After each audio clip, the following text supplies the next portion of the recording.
And here we are. We are live, and it is special today because guess what, guys? It is not only you stories, it is Memorial Day. So happy Memorial Day to everyone. I see Ammo is here. I see Sarah Barker. Welcome. I am thrilled to see anybody who has stopped by on this wonderful Memorial Day evening. So happy Memorial Day to everyone. Bless you for everyone in our armed services. I'm actually wearing a shirt here that's got a bunch of dogs. I don't know if y'all can see it. It's a black lab with a whole bunch of tennis balls in its mouth. That is a little sign to my dad. He was a naval officer. My grandfather was an officer in the Army. We had Marine officers, so on and so forth. The shirt specifically, though, for my dad is he used to wear a golden retriever shirt that had a golden retriever with a mouthful of tennis balls. So when I saw this, I had to buy it, and being Memorial Day and everything else, in his honor, since he has long since passed, I wore it for him. It is also a fantastic day because we're going to be talking in partial about one of my favorite subjects with the Wandering Knapps. Welcome, Jolene and Chris. Hey, how are you? Hey. Welcome, guys. These guys have literally just gotten back from their Memorial Day weekend vacation on an RV and boat, right? Or did you just go with the boat? Just the boat. We don't have an RV, but we camp in it like an RV. Oh, I got you. Yes, I used to do the same in my whaler. They just got back from their boat, and I wish I had mine. So they just slid in here, and we thank them so much for making it. Just to give you guys a little bit of background, if you did not read the description or you did not hear me talking about them for the past week or two,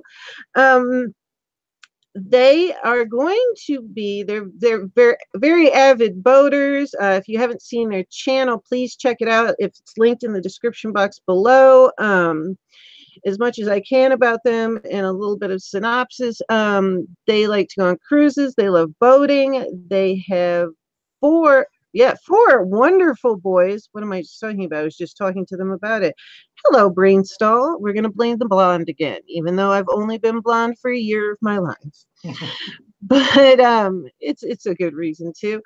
Anyway, they are interested in selling their home down the road and getting a boat and living on it full time, at least for a period of time, and doing some really cool other things along the way. So we're going to talk about that, but we're going to roll back first and get to know them a little bit, because as we know on You Stories, it is not just the channel or a little bit about them. We want to get to know the person, because that's how we all connect with people.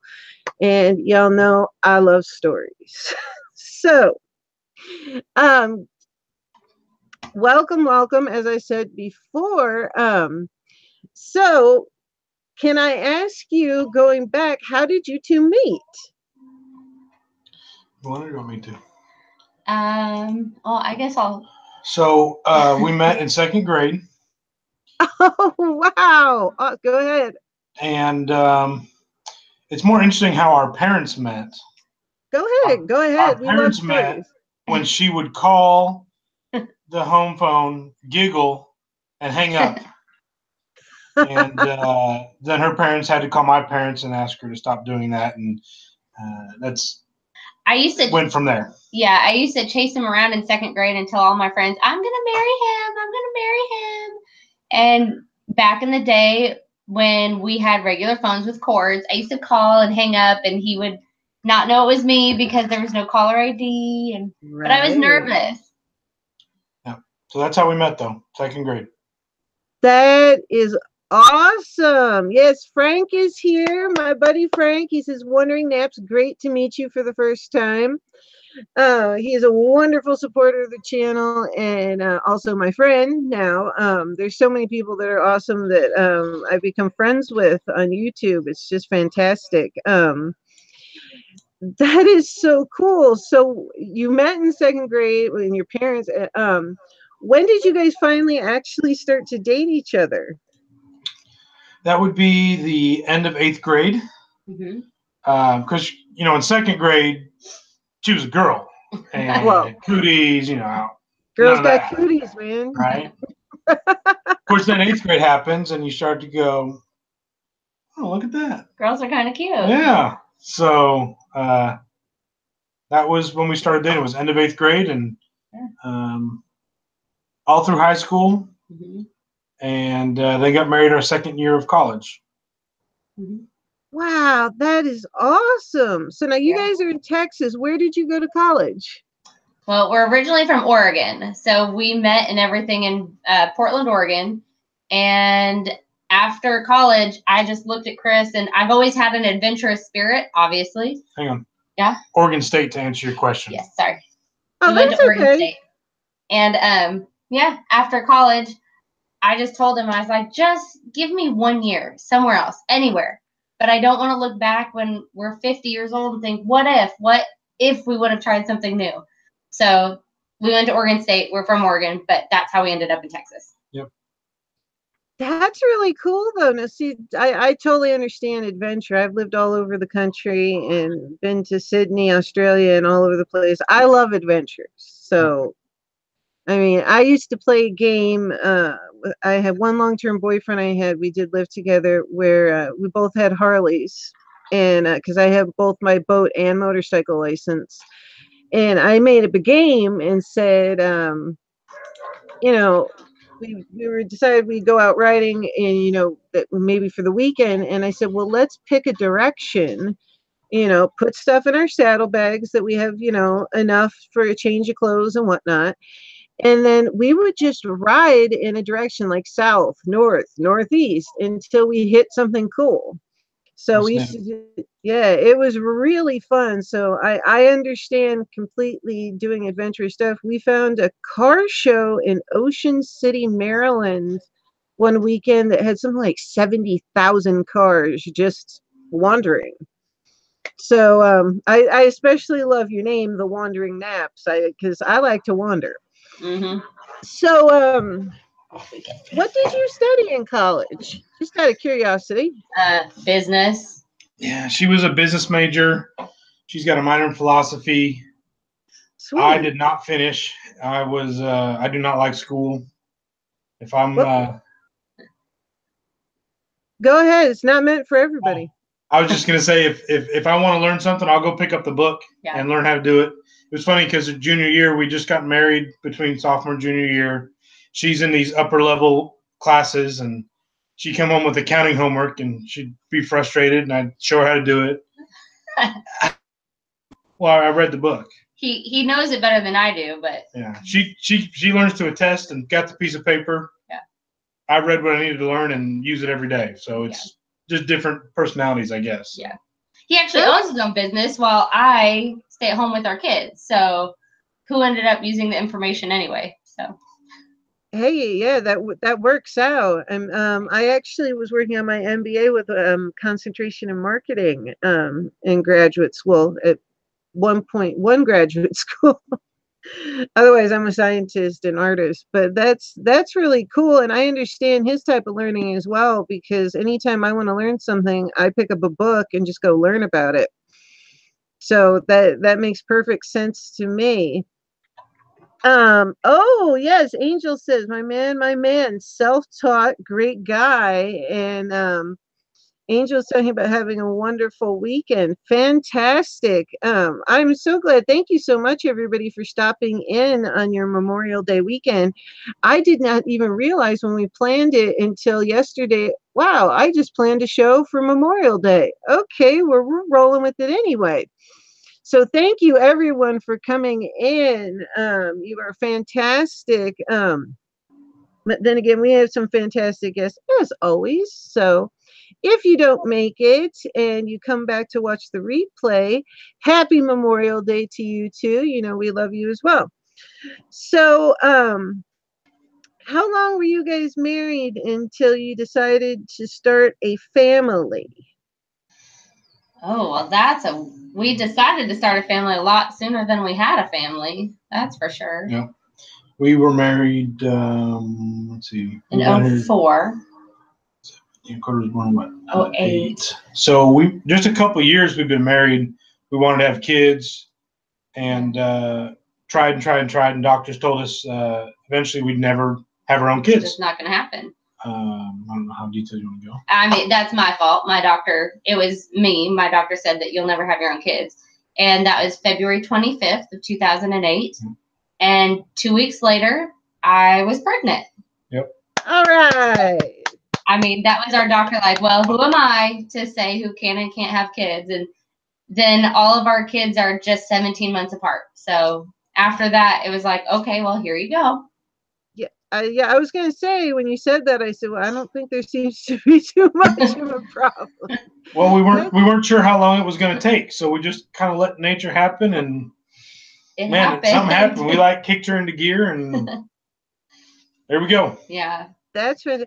Hey, Flory, thank you for coming. Welcome, welcome, welcome. And yes, Frank, coffee is a wonderful thing, and he knows Angel loves coffee. I do too, but if I had my espresso right now, I might not be sleeping until tomorrow, and I would not be a happy girl as much as I might like one right now. Do y'all like coffee? We love it. We're from the Northwest, so that's like birthplace of Starbucks and. See, that's where my mother's side of the family is from, is the Northwest. My father's side is Southern California. Actually, my father's side is Italy. That side of the family hasn't been here very long. And the Borgia last name really is my name. And I'm a descendant of Pope Alexander VI. Showtime did a drama series on the Borgias, and they take a lot of poetic license, but that actually is my family. And but my mother's side is from the Pacific Northwest and is up in Washington State. So and when you mentioned Oregon, the first thing I thought of was Crater Lake, because one of our favorite family vacations, we borrowed a neighbor's motorhome, and my grandparents had all different kinds of RVs, and they got up into the really big, neat, fancy ones that, had a bathtub and everything. And they love to travel and go all over the place. And we met them in Crater Lake when I was 8. So it was one of the neatest trips ever. We got to, they came down and we came up and met and had a really fun time in Oregon. And that's one of the ones I remember the best. Have you been to Crater Lake? That's interesting that you mentioned Crater Lake. Of all the places we've been to, we've never been to Crater Lake. Really? That's the Crater Lake? No. Yeah. Nope. That's the one place I remember the most. I know we went to a lot of other places, but I remember it. And the one thing I do remember was at the time, I'm sure they have changed it since then.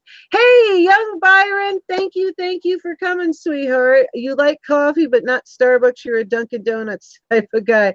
There seems to be a rivalry between Starbucks and Dunkin' Donuts. Well, we can throw one in there for you. We're not even a Starbucks fan. We like a company called Dutch Brothers out of the Northwest. If you're from the Northwest, Dutch Brothers shout out. You know what? I've got to try that and see if I can get it. If I forget, I will message you, Jolene. But one of my favorites, because I love to drink espresso and then make my own coffee drinks. Mm-hmm.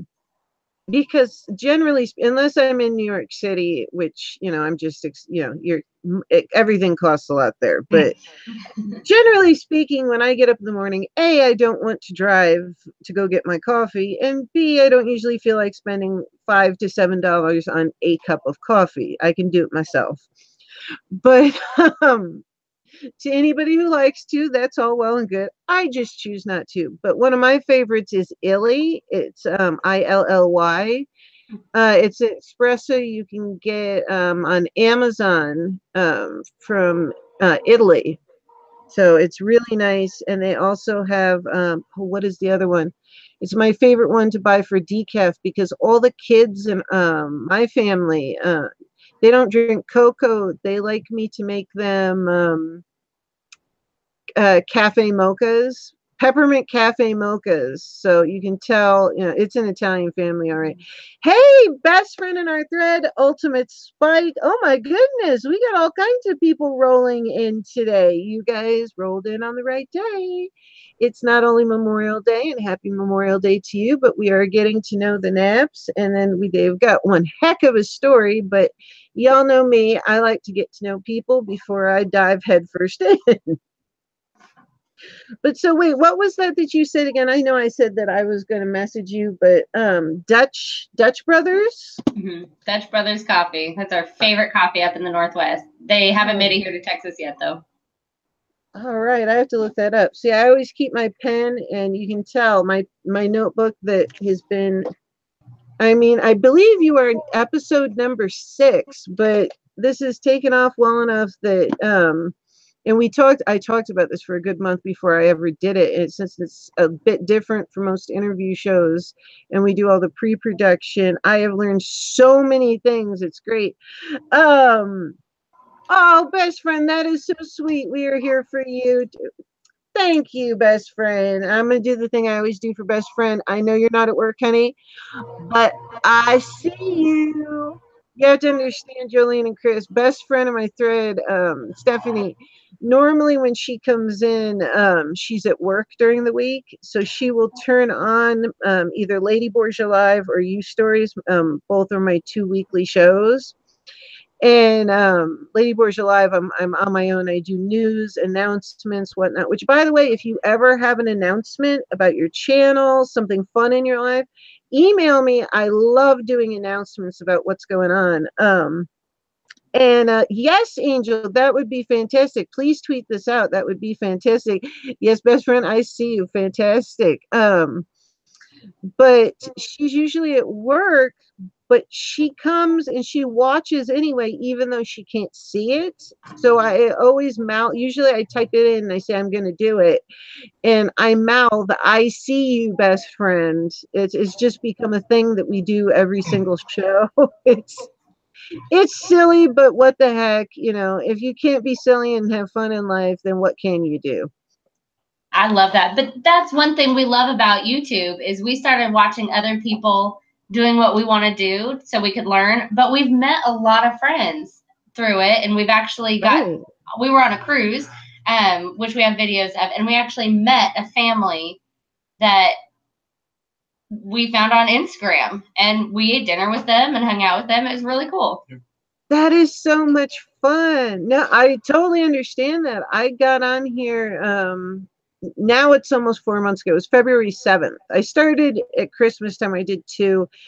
We had my grandmother passed, and so I took a month off, and then officially really launched the 7th, and made tons of friends. So it's really cool, you know. And that's how this show started. Was somebody asked me to tell a story about my hair and then an explosion I survived, and I thought, well, rather than just, you know, do one of those video stories, I decided to do it live so people could, you know, ask questions. And then I thought, well, wait a second, that's how You Stories was born. I went, well, everybody's got these stories. I want to hear everybody else's stories too.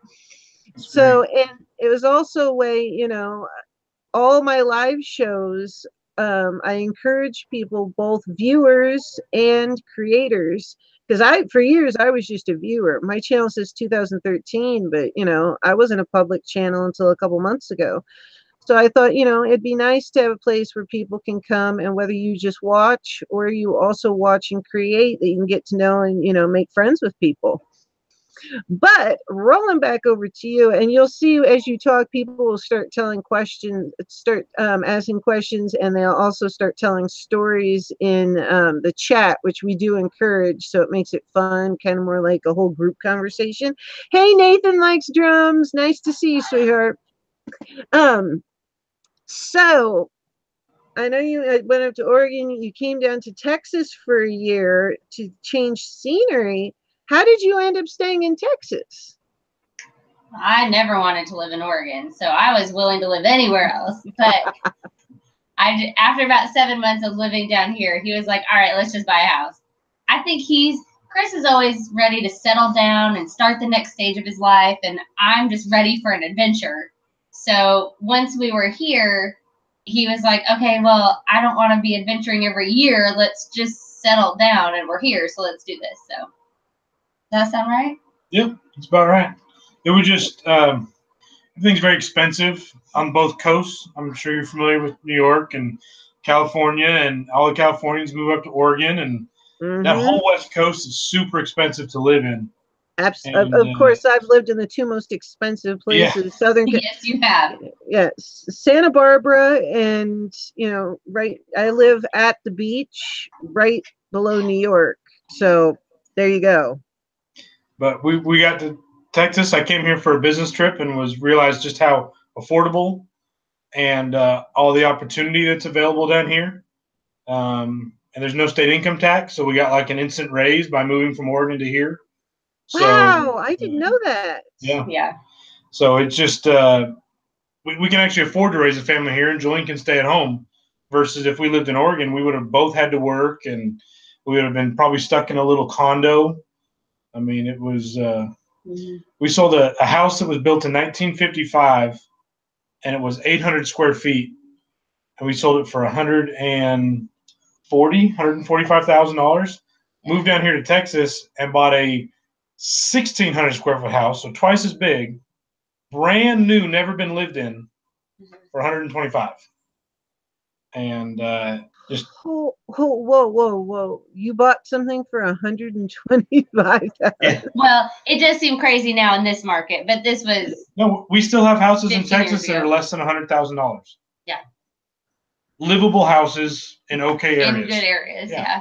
What I mean, I know intellectually this exists. I mean, because I look around, I love real estate, and I love to just look around and stuff like that. But intellectually, I know this. But living where I do, and the prices and whatnot, and especially since at some point we do actually want to live in the city, at least part time. It's easier with some of the businesses we do, and also being that I'm driving less and less with my rheumatoid arthritis, it makes it really easy to get around because you can just walk to a lot of things. But wow, that is so cool. Wow, that is fantastic. I'm seeing a lot of people are talking about how hot it is. And by the way, guys, I just uploaded a video. If it's really hot where you are, it's been really hot and gross and humid where I am. Unfortunately, the Chicago area, which I lived in for a bit, the Midwest and the East Coast where I live, is humid and gross during the summer. So I just bought an air conditioner. I found it. It's absolutely fantastic. Afterwards, go check out my channel. I did a quick review because it's on sale right now, both the 6,000 and the 8,000 BTU, and I don't want you guys to miss the sale. It's also the quietest air conditioner I've ever heard of in my life. I was comparing them. I know I'm doing it like something totally off in the middle, but I'm seeing you guys talking about it. I don't want you to miss it. I don't know how much longer the sale is on, but the other quiet air conditioners were substantially more. I know Hammacher Schlemmer made one for $300, $400.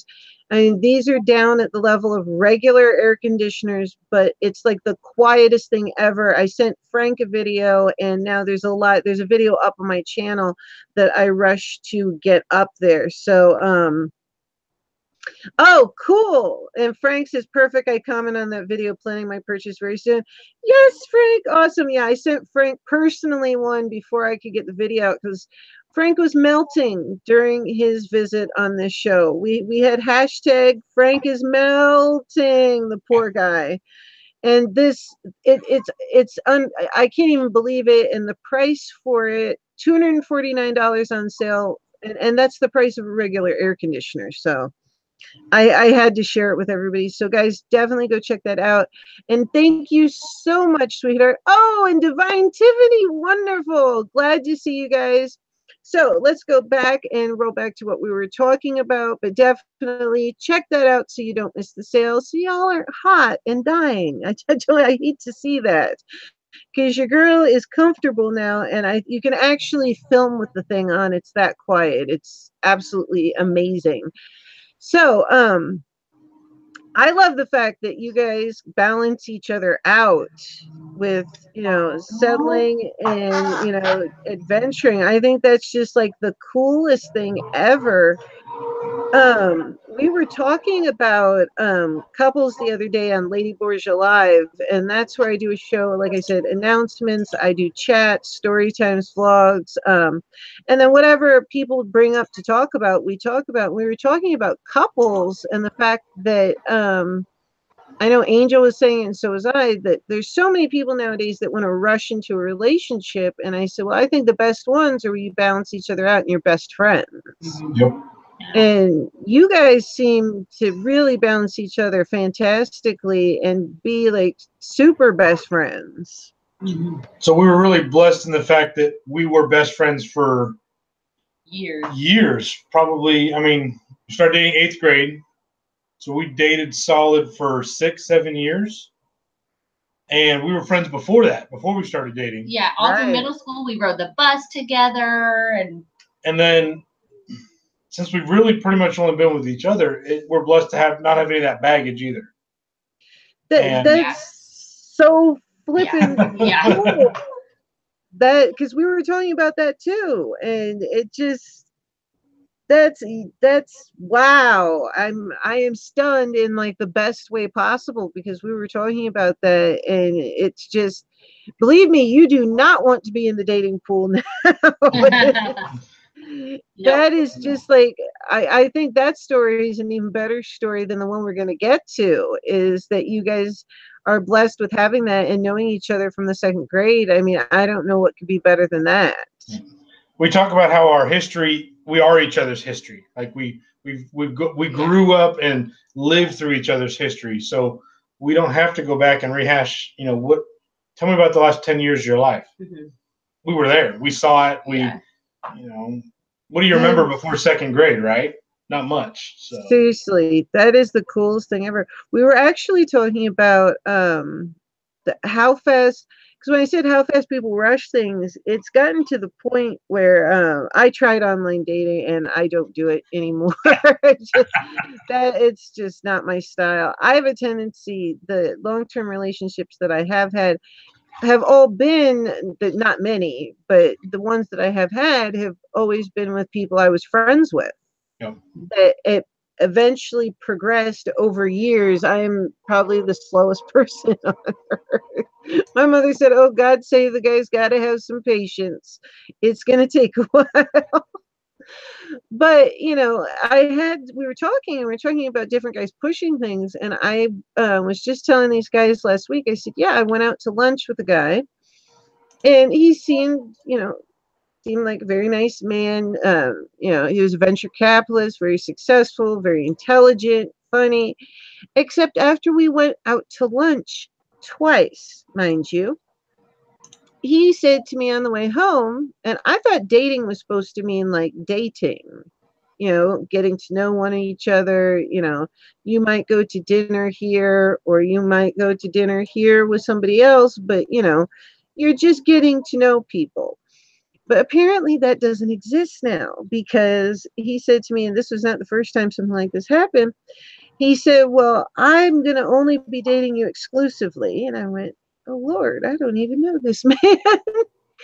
And then said that he was going to buy me a house and a maid and live in a specific town, and we were going to do this and that. And me being a smart aleck, I had to just say, well, but what about Spring Lake? I like that better. And I just couldn't help but joke, but it's like that now. And you guys are so incredibly lucky, because I do remember being with people and they were my best friends, and people are rushing. They just want to hang on and go fast. And I don't think it's normal to talk about wanting to live together when you have gone to lunch twice. But into another that's just so cool. So when did, and I know people are dying to know this, when did you guys get interested in boating? Oh. So we were interested in boating back in high school when we were dating. Yeah. So we were that weird. We're very weird in the fact that we're weird. We're just weird. There's a lot of weird, but that's okay. You fit in just fine here, then. We all are here. You talk about us balancing each other out. I'm the spender. She's a saver. I was a mobile DJ all throughout high school and college, so I made very good money for working 2 days a week for a kid that age, and it was gone in 2 days. And so I started just realizing I'm just going to put her on my bank account and I'll just let her spend everything.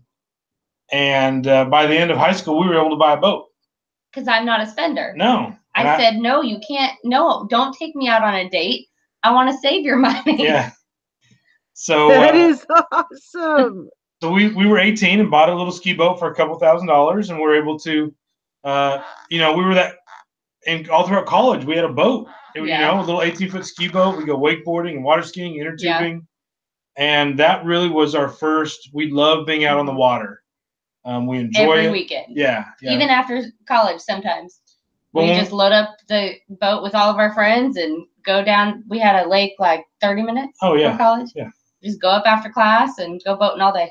But when we moved to Texas, it was a $1,500 boat. So to have to rent we moved down here with a Tahoe towing a U-Haul trailer and her driving an old BMW. That was all we moved with. That's it. Well, if I had to tow the boat, I would have to rent a moving van and a car dolly and all this stuff. It was going to cost more to move the boat than it was worth. Yeah. So we sold it, and then we had kids, and little babies and water doesn't mix when you're little. So this is really the first year, this last 12 months that we've been, you know what? The kids are old enough. They all know how to swim.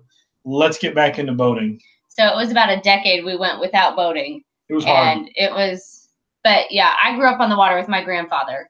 I would go every weekend to Detroit Lake up in Oregon.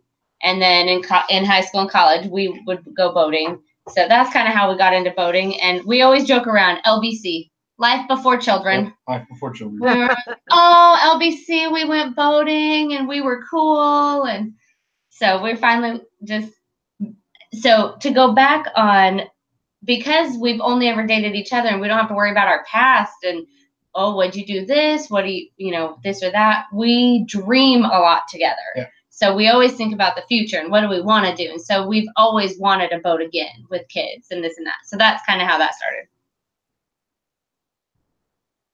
Yeah, I would say that one of our favorite things to do together is to dream together. Mm-hmm. And owning my own business was one dream, and we did that. And then she had to pull me away because I'm a bit of a workaholic, and I'm just responsible and always have to make sure everything's handled. Very good work ethic. But she finally, a couple years ago, she said, "We are taking a week off, and we are going to go on a cruise." Mm-hmm. And a couple of things that was good for us. One, I could not be reached via phone. Mm-hmm. So the place could burn down. I wasn't going to know about it until I got back. And two, something about getting on a cruise, and once we leave the dock, we're on that boat. No matter where it's going, I'm along for the ride. There's nothing I can do about it. Mm-hmm. You just have to you better have fun. Change your mindset. Let go. You almost have to check out and just go with the flow. And we were like, whoa. We like this. We like the water. We like the open water. Yeah, and we fell in love with the Caribbean. So yeah, that's one place I have not been that I want to go so badly because not only do I love boating, I love the water in general. I love to swim. I swim year round, and that's I tend to be. It's funny because I tend to be a little bit like both of you. I can be a huge workaholic where I finally had to be told knock it off. Because I will fall asleep sitting up working and, open my eyes back up and try to finish typing the sentence. Well, I'll just finish up and you end up typing something like XKZW, something ridiculous like that because I insist and I had to, okay, that's not, close the computer, stop. But that's so fantastic that you have each other, once again, to balance each other out. That's so cool. And the other thing that I had not been on either with all my time on boats is an actual cruise. Although I did see something that was really interesting, and I was curious if you guys had seen this. It's called Residency, and it's a boat. It's the size of a regular cruise ship, but what they did is instead of making several thousand cabins, or however many hundreds of cabins, depends on the size of the ship, they made about 200 apartments, and people could buy them, and it constantly circumnavigates the globe. So it just goes around and around and around, and you can stay on it as long as you want because you've bought your apartment. And I would just love one of those. Not to say that they are necessarily on the very affordable end, to say the least, but it's really neat because there was a lady that showed her refrigerator, and she showed how she had cheese from here, she had sausage from Spain, she had, because every time they would stop, you can get off and you can go various places, and people run their businesses from there. So it's kind of cool. You can and do all your shopping like literally around the world. But what was the first cruise that you went on? It was a Royal Caribbean, Western Caribbean. So we stopped in Honduras. Was it 2015? Yeah. Honduras, Belize, and Cozumel. Cozumel, yep. And we've done that route twice. We've been on a Royal, and we've been on a Carnival, same route. And then where else did we go last time? We went to the Bahamas. Yeah, we did 2 stops in the Bahamas and a Key West stop the last time we went. That was interesting. And then we're taking our 3 boys, on their very first cruise in January. Mm-hmm. And we're going to do that Western Caribbean route again. Yeah. It'll be Honduras, Progreso, Mexico. Costa Maya, Mexico, and Cozumel.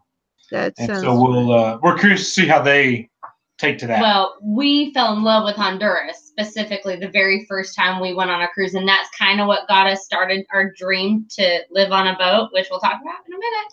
And I was going to ask about Honduras. Go ahead, please. You read my mind.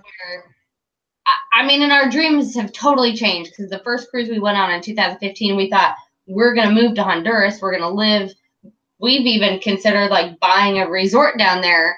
So that's our business. And then we just live there and love on people. And so this has become such a dream now for us that now our boys want to see Honduras. So next January, we're going to take them on a cruise. That's so cool. I haven't been to Honduras. What are the things that made you fall in love with Honduras? People. So the people. People were so. So my wife is a people person. She loves people. Like she just. I won't meet a stranger. She doesn't know a stranger. If you're at a party, so there's a dozen people in the room, and there's that one person that's on a wallflower, right, hanging out in the corner. She's drawn to that person. She has to meet that person, has to know your story, has to figure out. I feel like everyone needs to be like a group and hanging out. And yeah, it almost probably pains her to see people left out. It does. But no, I totally understand that, because I'm the same way. I tend to be a people person, although I'm a little bit on the odd side because I call myself an introverted extrovert. Okay. I love people, and just like Jolene, I hate to see people left out. I love to talk to people and hear their stories and whatnot. Although I do need a certain amount each day of time to myself. That makes sense. Quiet time and whatnot, or somewhere where I just maybe go by myself. So I finally was like, I don't know what the heck to call it. I guess an introverted extrovert. I think that works. Yeah. There's actually a term for it. There's a term for introverted, extroverted. I'll figure it out. Sounds good to me, because I'm social as all get out and love people and everything else like that, like you. But there's a certain amount of time I need to spend by myself or doing things by myself, and then I'm happy as a clam. So, but go ahead, tell me more about Honduras. So you love the people. Ambivert. It's called. What do they call it? It's called an ambivert. Ambivert. Interesting. An ambivert.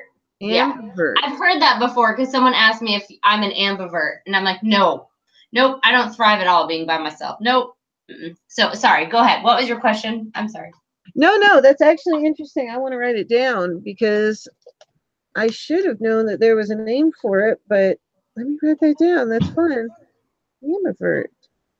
I tell you, every single live stream, whether it's mine or somebody else's, I always learn something from it. That's what I've ended up becoming to love about live streams. I always learn something every single one.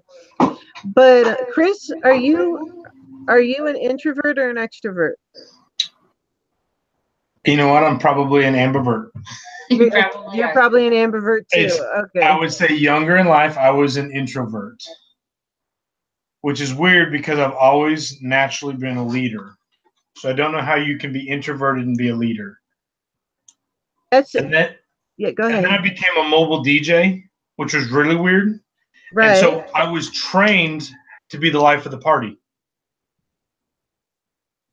And then now I think I'm like you because I'll come home and I'm like, we have this conversation regularly. Can you not plan anything for the weekend, please? Will you just, I want to do nothing. No, I just want to have my Saturday off. I want to have all my friends over. That's when we have our like picnics and gatherings and hangouts. And I thrive around being with people. When I'm by myself, I'm just like. No, I'm in your boat. I get you a lot. I get it. See, that totally makes sense to me. I understand both sides. I love people. I love that. But certain times not having plans and just, I get it. Yeah, I totally get that. As much, I love both. So for Mother's Day, she wants to go do something, be with people, hang out. Like this last Mother's Day, we went to a friend's house and there was like 3 families. Mm-hmm. Father's Day, what do you want to do? I want to do nothing. I want to sleep in. I want to sit on the couch. I want to just not have any expectations placed upon me at all that day. Which that's coming. We need to completely opposite. No, we need to plan that. It's coming. That's so see that's the thing because on holidays and stuff like that, and even my last birthday, some of my family said we normally go and do certain things, and I hadn't been feeling that well, and I said, well, I'm just fine, I'll just hang out, and we have some family around mildly, and I'm cool. I mean, even Christmas Day in our house, my brother comes and stays over. He always comes on Christmas Eve, and we do all of our traditions, and for us, our big traditions have nothing to do with money, really. I mean, there's the opening of the gifts, but other than that, all of our traditions that are more important are things that are free, like making a special ornament, or my brother and I always play some kind of practical joke on my mother. Nothing harmful and nothing that would give her like a heart attack. She actually loves it because we're so much alike. He's actually quite a bit younger, but so when he was younger, I was more like an auntie to him, but now we've evened out because he's well an adult. Goodness. More than well an adult. Holy, how did that happen? Anyway. Angel says she loves not having plans and being spontaneous. She says, Chris, that you sound like her. That's pretty cool. And she said, I know Angel's an introvert. She needs a lot of alone time. Friend Frank wants to get on a boat soon. Let's see. Yeah, I used to have a 29-foot Boston Whaler, and I used to stay on it. But anyway, that makes sense. For my birthday and like Christmas, we do all the traditions and everything else like that. And then often before Christmas dinner, the kids will play with their stuff, the various kids of the family. And then my brother will watch a movie. I might go and lay down and watch a movie or take a nap. And it's just like very quiet. And I love it. Oh, Frank's got to step away, but he's going to try to come back. He says, if not, have a great night and great to meet you guys. Thank you. Great to meet you too. And Divine Tiffany says she's got to go later, but she's bye for now, everyone. Have a nice live stream. Thank you so much, Tiffany.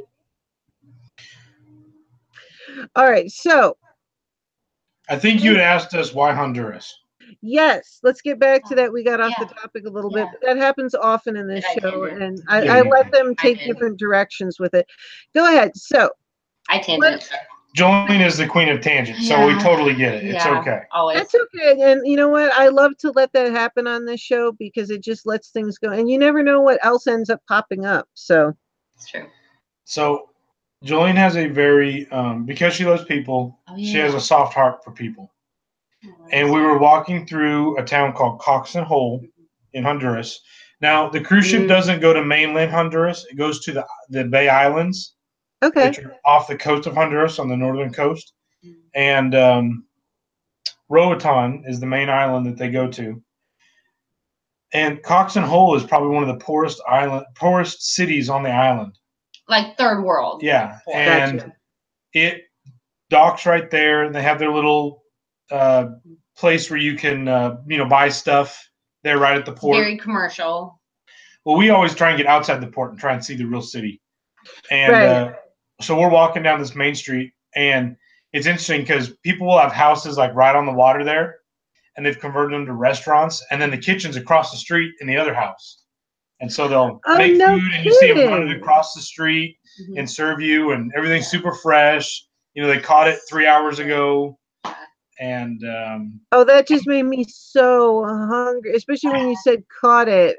I just started salivating. Oh, it's good food. I've become more of a Wow. foodie over the years, and to really That's enjoy trying all the new That's an stuff. understatement. You are a Yeah. foodie. But like they have really good ceviche, which if you like ceviche is they catch it a couple hours and it's on your plate and it's delicious.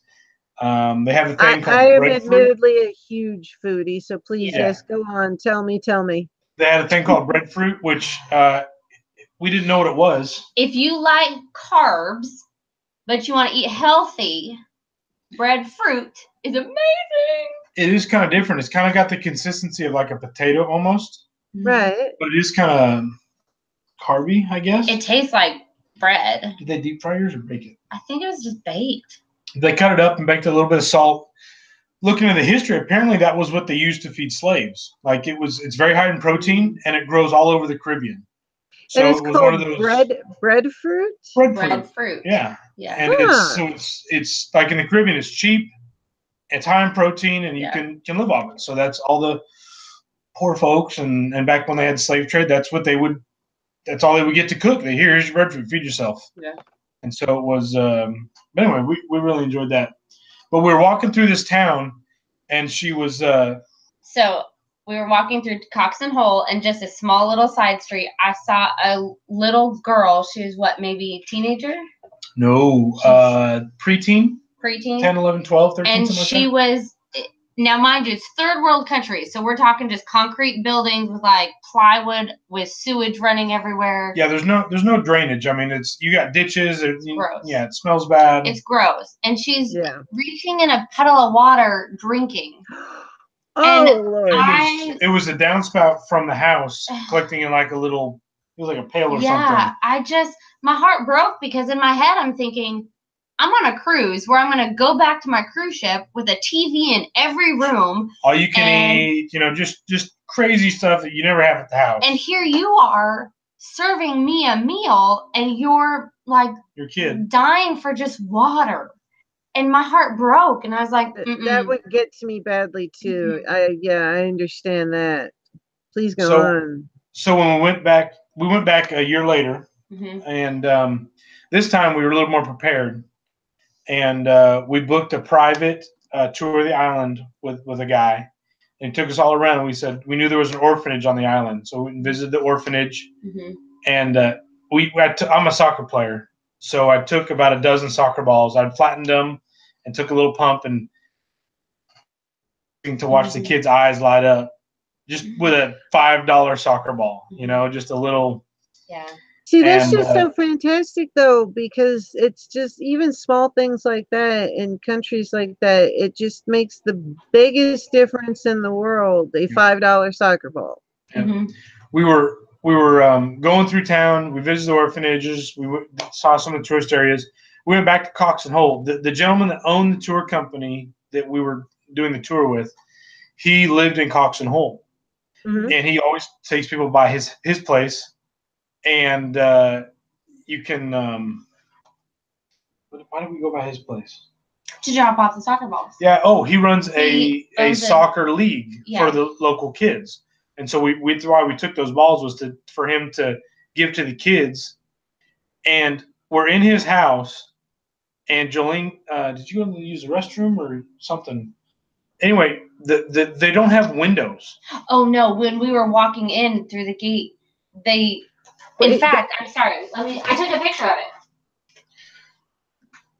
They don't have windows? I literally took this picture, and I have it on our entry doorway because it reminds me every day. This is a picture of their window in their bathroom, and you can see the toothbrush like right there. And there's no drainage, there's no sewage, there's no window. They just that's how they live. And this is he was telling us how every plant is a certain herb so that they can heal this or fix this, and because they don't have pharmacy. It's just third world. And my heart was like, this is the second time we were in Honduras, and I'm like, that's it. I want to help people in the Caribbean. I love these people. They're so kind and welcoming to me. This is what we're doing. Well, but bravo. I have to say that is fantastic. And I can totally understand like where the want and the need and love to do that would come from, because I mean no windows, and that one window is their window, and that's their toothbrush. And I mean, wow. And we have so much. I mean, I'm not to say that everyone in the States does, but you know, I understand where you're coming from.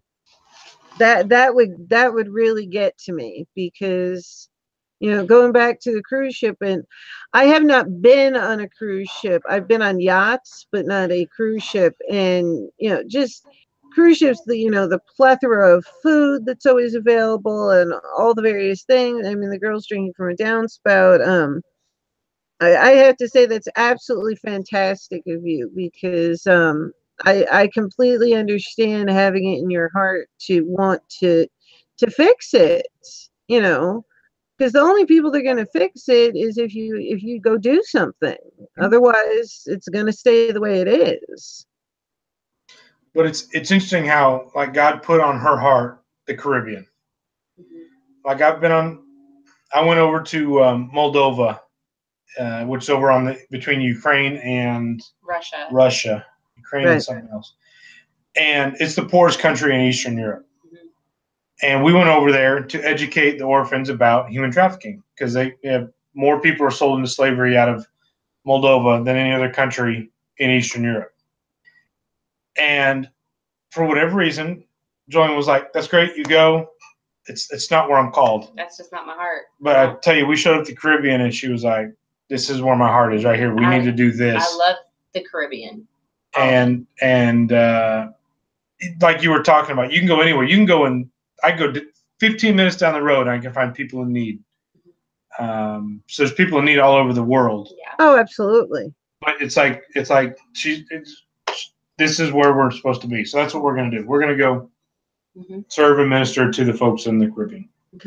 That's absolutely fantastic. You were talking about the Eastern Europe and some of the places around there. We actually have some Wonder Music.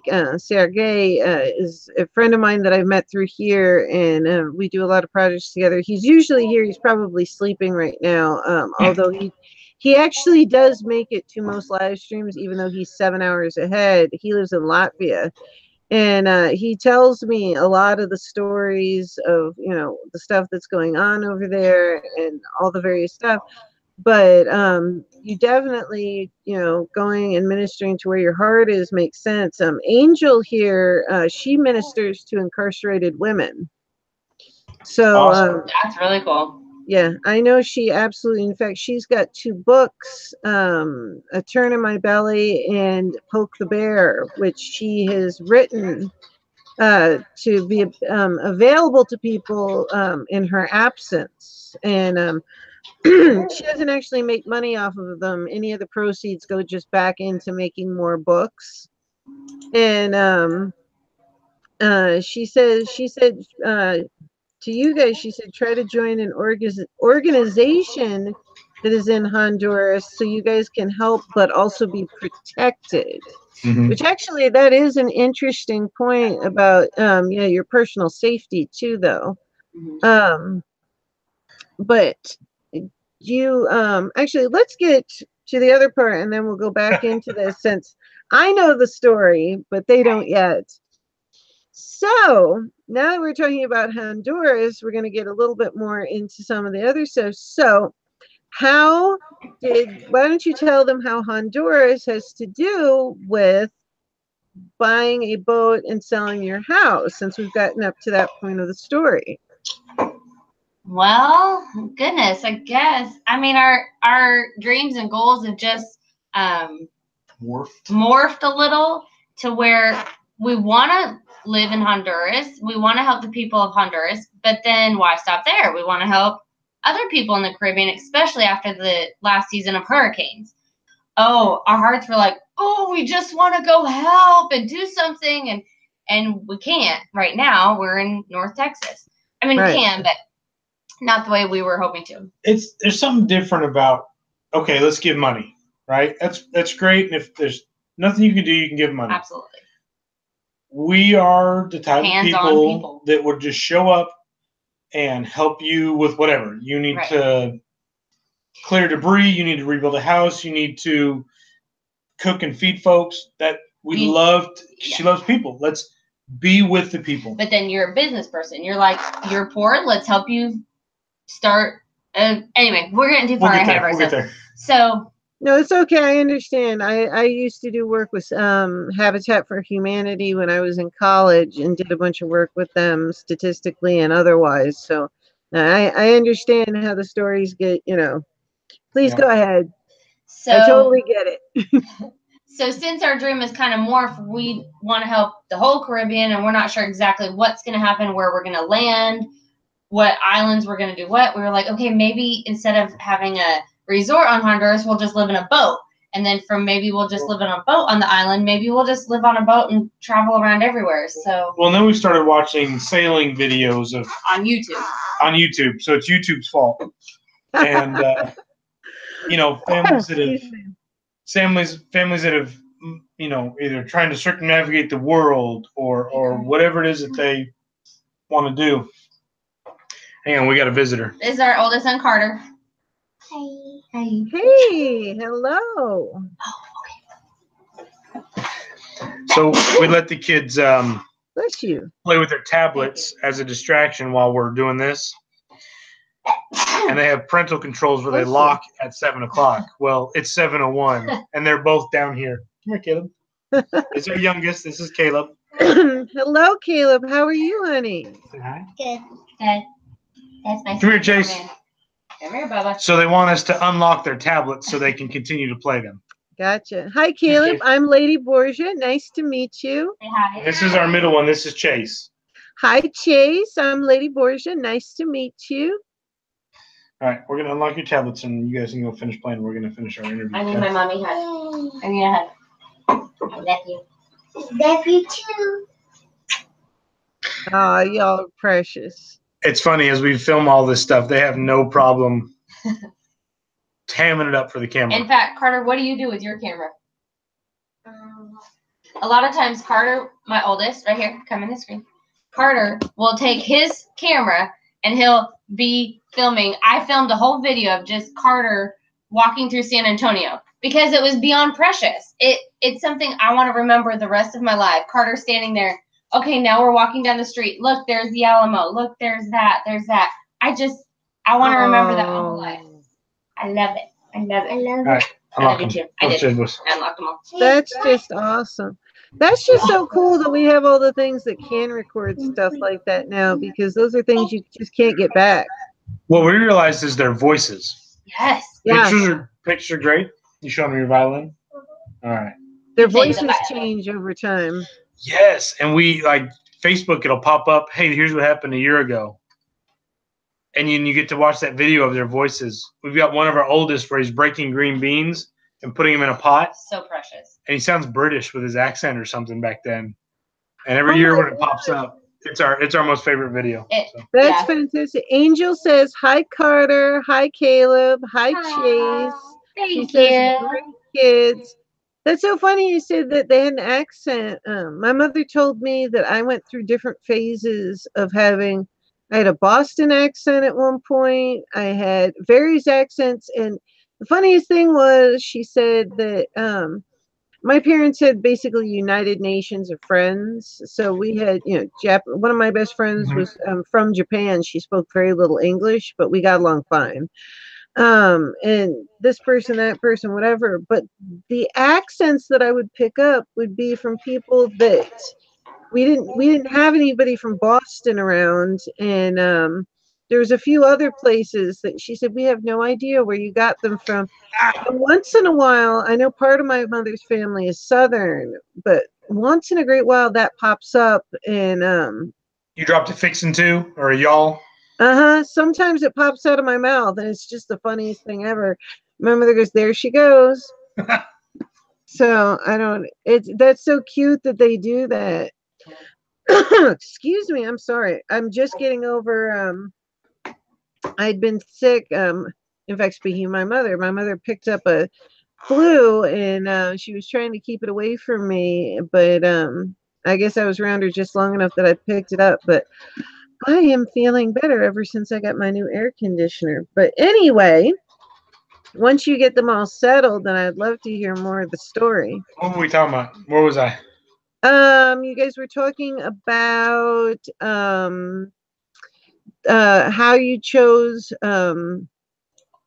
to how you chose to live on a boat because you wanted to be able to help various people here and there, and the morphing of it all. Yeah, the morphing of it all. And so, watching sailing videos on YouTube. Oh yeah.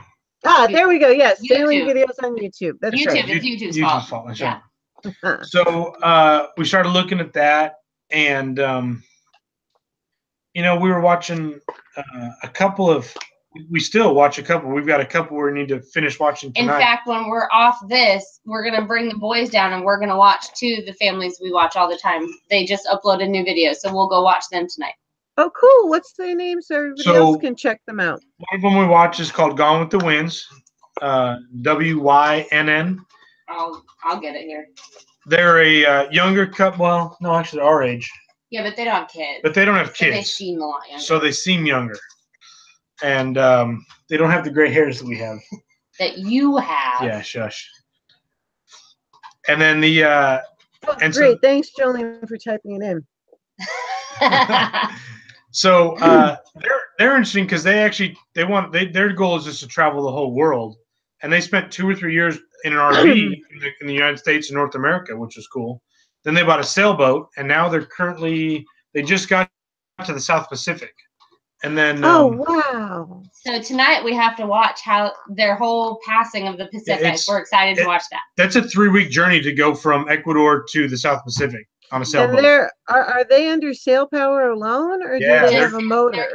They're a sailing catamaran. That's all they did was sail. Whoa. And that's Gone with the Winds.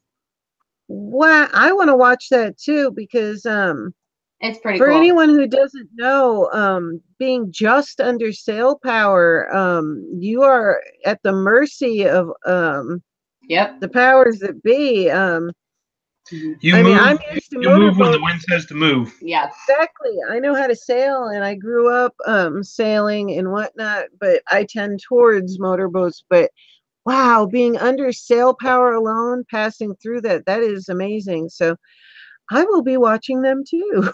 Thank you for telling us. Go ahead. The other family we follow is what is the name of the family? Do you know? Yeah, the Whitakers. Okay, they're actually a family here out of. They lived down the road from us, and we didn't know them at the time.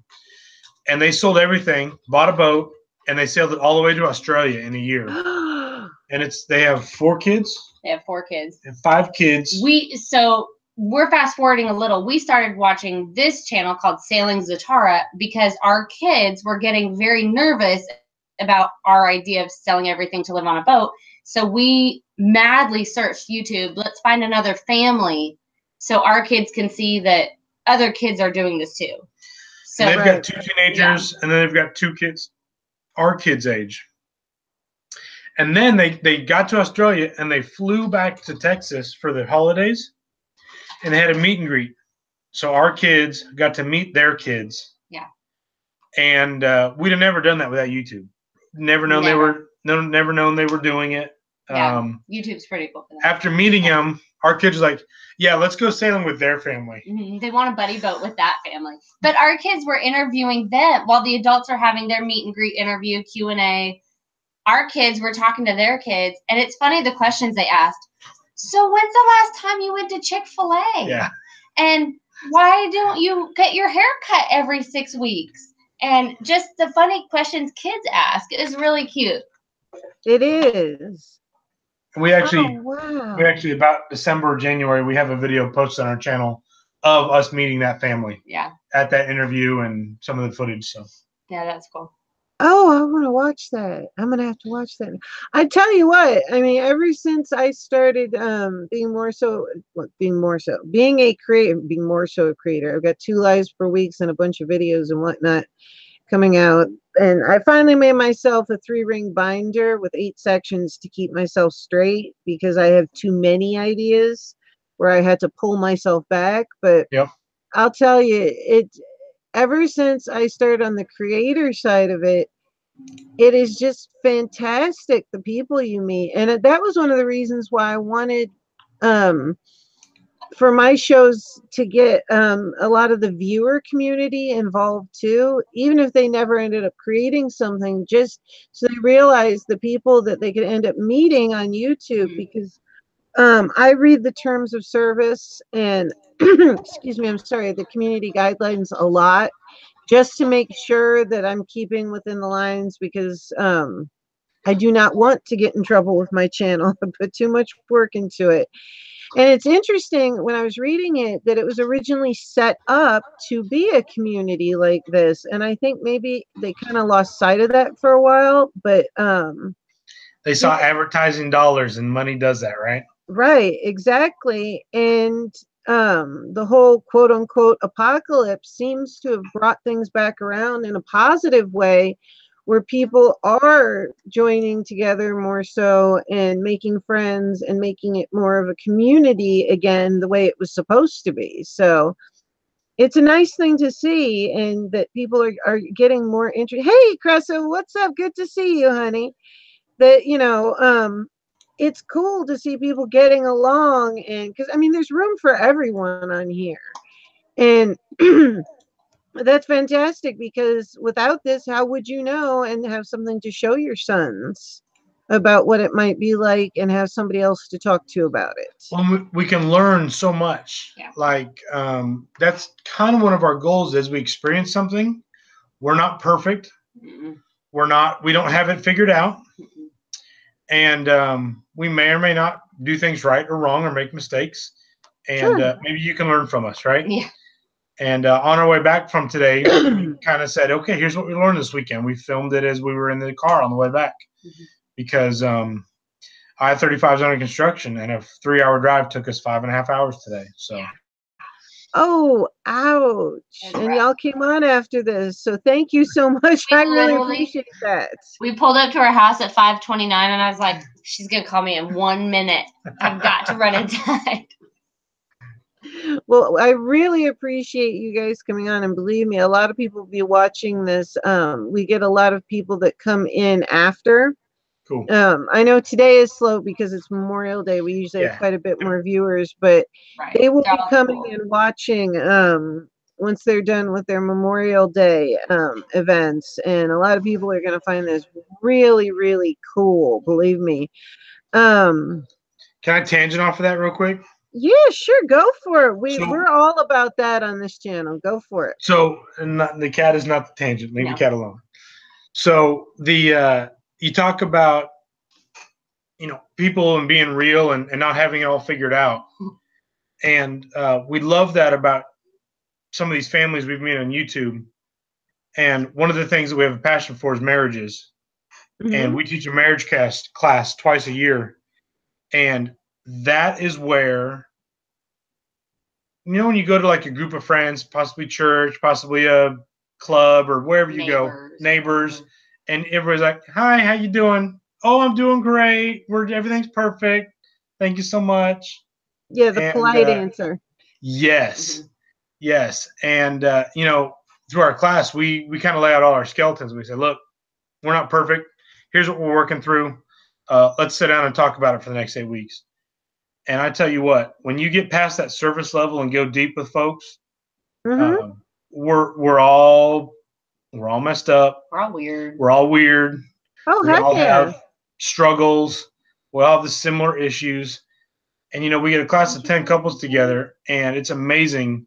We have some of our best lifetime friends just through a 10-week or 8-week class, being able to go deep with folks and say, okay, I'm not perfect. You're not perfect. Let's move on, and let's love each other, and let's walk through this together and help each other out. So, yeah, don't pretend to be something we're not. We're not perfect. And we're hopefully our videos don't come across as perfect, because we're not. No, you guys come across as a very real couple. In fact, that's really interesting because that's another thing we were discussing on Lady Borgia Live recently. Like I said, Lady Borgia Live, we tend to go off on even more tangents since it's just me. You know, it comes up in the chat, and once I've done my announcements and whatnot, we go off, and it's funny because Angel will say, she's like, we talk about whatever we want to talk about. And I said, yeah, you guys lead, go for it. And if I have something to bring up, I bring it up.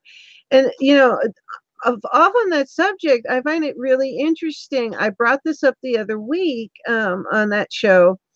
And I said, you know, I've seen a couple different times some younger YouTubers, like I would say probably like late teens, you know, maybe early 20s. So, you know, pretty young.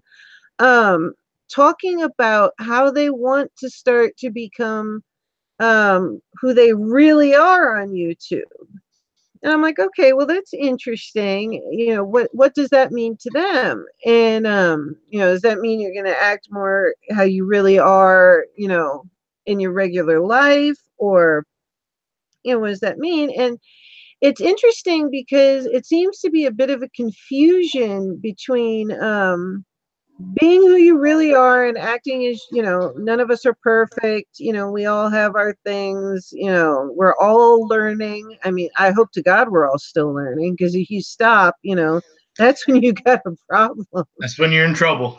Exactly. And, you know, I tell my stuff all the time, but it was interesting because what they were actually talking about was how in different areas of life, you know, such as professionally, or say you're at church, or say you're here or there, about, well, I can only be 70% of myself here, and I can only be 45% of myself there. And I just thought it was an odd thing. I thought maybe they were getting more into how they were going to be themselves on their YouTube channel. And it was more so them saying that they wanted to be able to act the exact same way everywhere in life. And I went, good luck with that, because I don't know professionally if you're going to get real far. If, you know, there's obviously places where, you know, appropriate manners, and, you know, there's appropriate places for appropriate things. And it's the way you guys are discussing it makes sense to me. The way that I've seen a couple of them talk about it, as if you're not being totally yourself unless you say and do everything you think everywhere. And to me, that's a little bit much, because I'm going, well, everywhere isn't necessarily, you know, appropriate, you know, such, you know what I'm saying? So here's where we see it in this social media world. Right. You look at, I'm just going to pull a little example. Okay. So yeah, sure. Let's go moms on Facebook, right? Okay. Oh, look at these cute pictures of my kids. Look at my clean house. Look at, we do all these activities and I'm perfect. Yes. BS. Yeah, that's what the exact thing I was going to say. BS. BS. And it's not real. No. And unfortunately, so see, that's the stuff I'm talking about. Yeah. Well, unfortunately, in social circles out in the real world, it's like that too.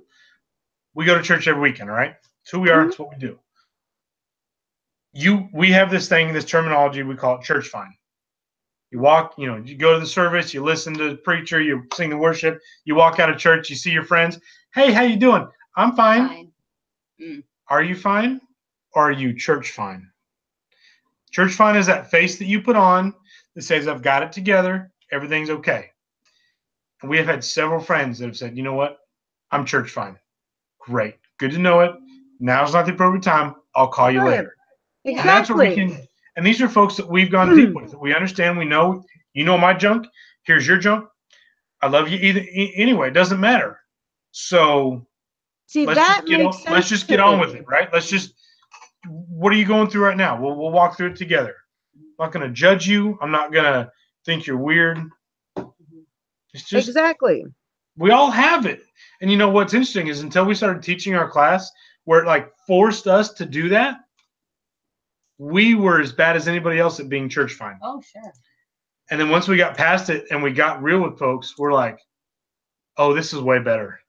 Let's just be honest with folks. And you got to be careful. There's certain folks that, they like to gossip and it doesn't help. And they just want to, but you can find those folks that want to walk through life with you. Oh, it's amazing. Usually, yeah, I've noticed, especially people who are more interested in the gossip than anything else, it usually shows their true colors sooner rather than later. I mean, I've seen people that are pretty proficient at fooling the grand majority of people, but if I pay attention to my gut feeling, it's usually not wrong.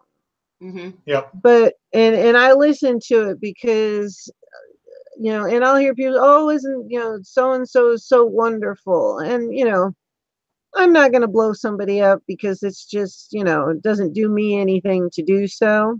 Exactly. But if it is a close friend, I will say, well, hey, this is what I've seen. You can have your own opinion, but as for bringing it around to gossip and blowing it up, I don't like doing that. But it really doesn't do any good to tear anybody else down. No, it really doesn't. I don't enjoy it. The only time I would ever say anything, is if it was something dangerous or I do a segment on Lady Borgia Live called Watch Out. Oh, yeah.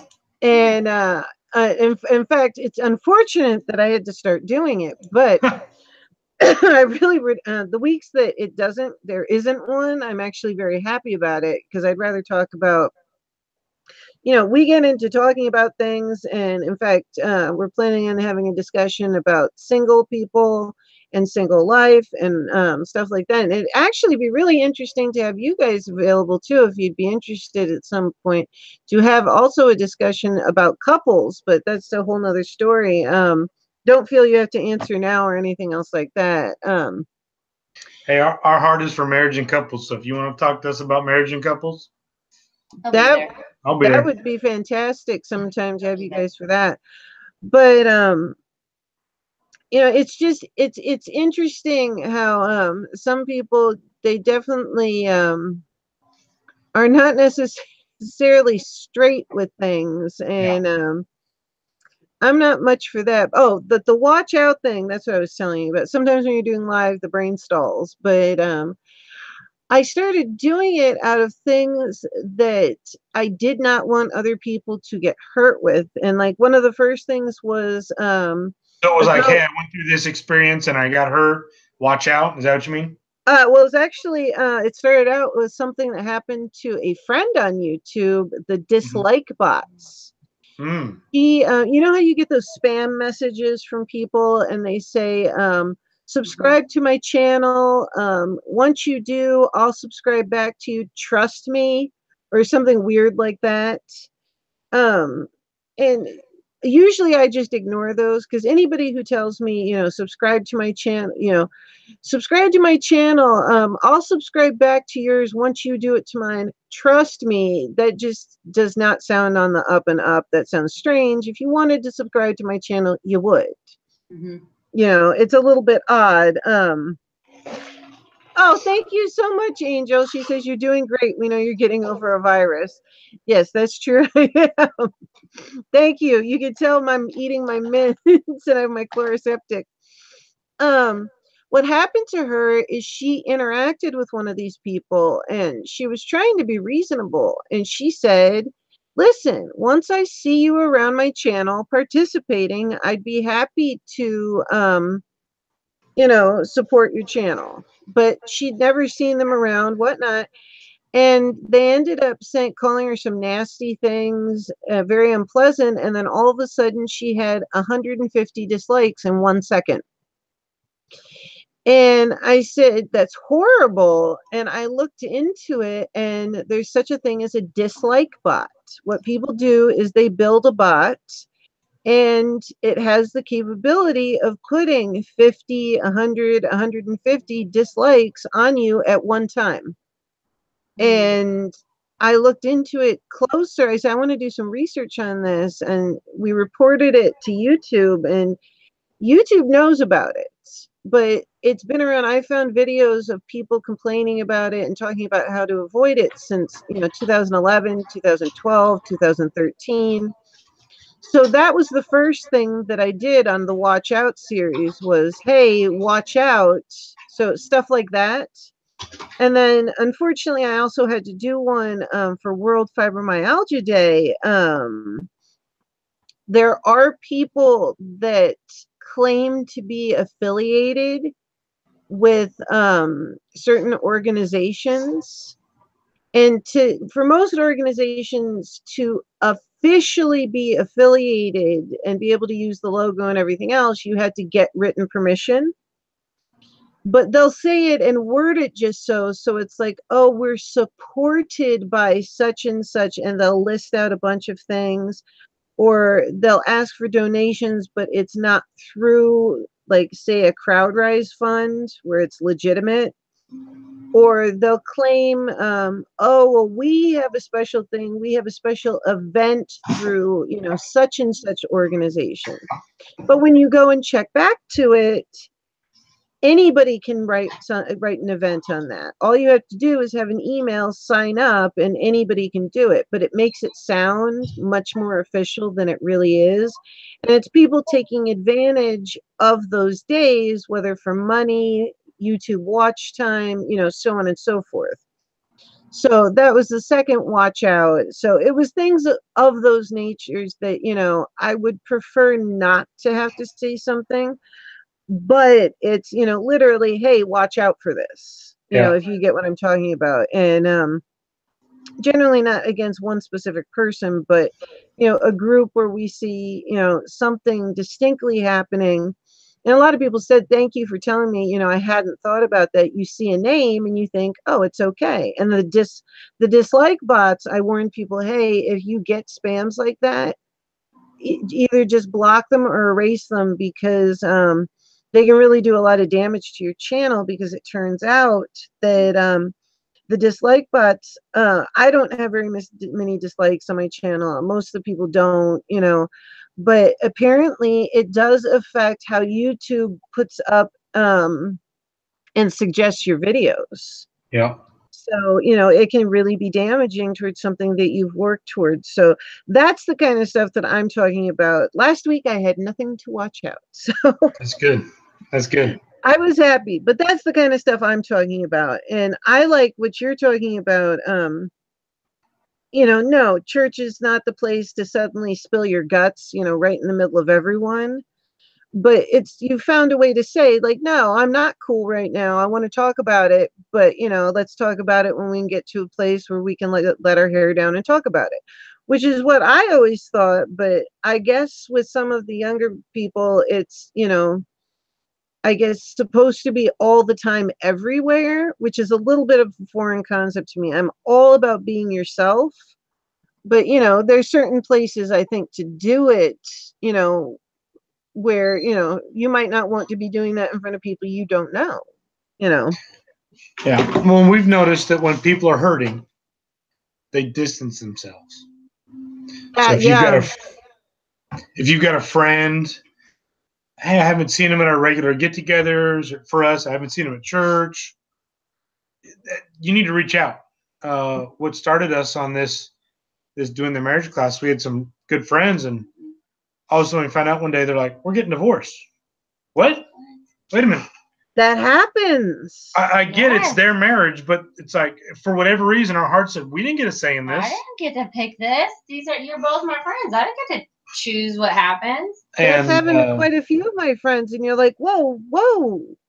Yeah. But when we look back and we're like, I hadn't seen them at church in 3 months, or I hadn't seen them at whatever get together. They didn't invite us over for dinner. Yeah, there was their birthday party. They always have a birthday party, and all of a sudden this year they didn't. And so when people are hurting, in general, they're going to distance themselves. Yeah.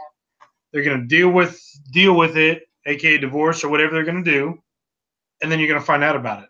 Yeah. So our hope is that, hey, if you're hurting, let us know, and we're not going to judge you. We're not upset at you. We're not mad at you. I'm not going to pick the resolution or tell you what you need to do, but if you need somebody, a lot of times Joan's a verbal processor. She needs to talk it out, and huge things she needs to tell me in advance when she just needs to process something. I'm verbally processing. Huge deal to learn that, because then I was like, oh, don't fix it. Okay, got it. Just listen. Yes, a lot of women want to talk. Well, sometimes men too want to just talk, but they don't want it fixed. They just want to verbally get it out. Yeah. So, anyway. So, side tangent. And where are we at? And you think I'm a tangenter? Hey, I welcome tangents on this show because, like I said, stories.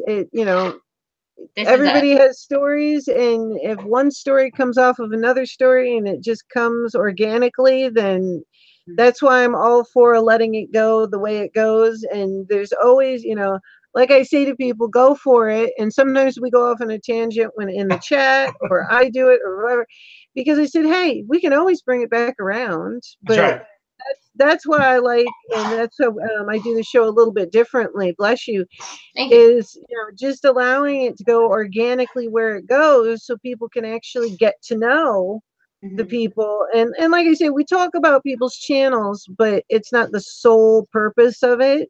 Right. And I know lots of people who do channel interviews, and that's fantastic. And I wanted to do something a little bit different, where it was, an organic discussion, amongst people. And as much as the chat, because I'm also the voice of the chat, them coming in, and sometimes they can really get going telling their stories, and it gets rolling along. So, hey, tangents are always welcome on stories because it's part of the story. But so now that we're done with this tangent, where did you want to go? Thank you. Absolutely. No, I think it's really cool that you guys, I like the way you guys have explained it much more than the way that, and it makes more sense to me than some of the ways that I've heard some of these other people describe it. And hopefully, if more of us talk about it that way, maybe they'll understand that, yes, of course, be yourself. I was always raised to be myself. But there's a time and a place to do certain things. But still be yourself. In fact, I don't think I even know how to be someone else unless I'm specifically acting for a play or something like that. I don't know that I would know how to do that. But I think that's really great that you're supportive in those ways towards people, because a lot of the time people don't want to talk about things because they feel that they'll be judged. And that's something that we did the other night. The first YOUSTORIES special edition, we had a deeper discussion into Christianity. And that's because Wonder Music, he was the second guest ever on the show. Angel was my first guest. She was incredibly supportive from the first minute she heard my idea about this show. So I thank her so much. Actually, so many people were so supportive, and I was shocked at how many people wanted to be guests. Pleasantly shocked. And it was just really cool because so many people said, well, it was a neat conversation because there was no judgment. And I said, well, he wanted to have the discussion and talk about it with Angel and Kathy. And I said, hey, I'd be glad to facilitate it. I'll be, the impartial, neutral moderator and ask questions, because I would like a place for people to be able to have interviews and discussions where there is not judgment, just, questions. So we're going to have further discussions, possibly on religion. We may have a Christianity part 2. We're going to have other discussions in the future. So I'll be sure to tell you guys in case you guys are interested in ever participating in any of those as well. Because I really love your attitude about non-judgmental, but being interested in, the people themselves and how they're feeling. I think that's fantastic. Well, everyone's at a different spot. So you just don't know. And everyone's got a different direction they're pointing, I guess. And they're just we're all trying to walk into this life. We're trying to figure it out as best we can. Right. We have different upbringings. We have different backgrounds. We have different habits. We have different hangups. We have different everything. So what good does it do to judge somebody? Exactly. Right? Exactly. Why can't we love on them and say, I'm not perfect. You're not perfect. Where do you want to go? How can we help each other? I think that's absolutely fantastic. So yeah, definitely. I'll be contacting you for more stuff in the future. You believe me, feel free to say no, but I think you guys are great, and would love to have you back for some of the special events, some of the special discussion events. We're also going to have other special editions for some other things as well, but I can't announce them quite yet. Anyway, so with you're talking about your love and of people and wanting to help and so on and so forth.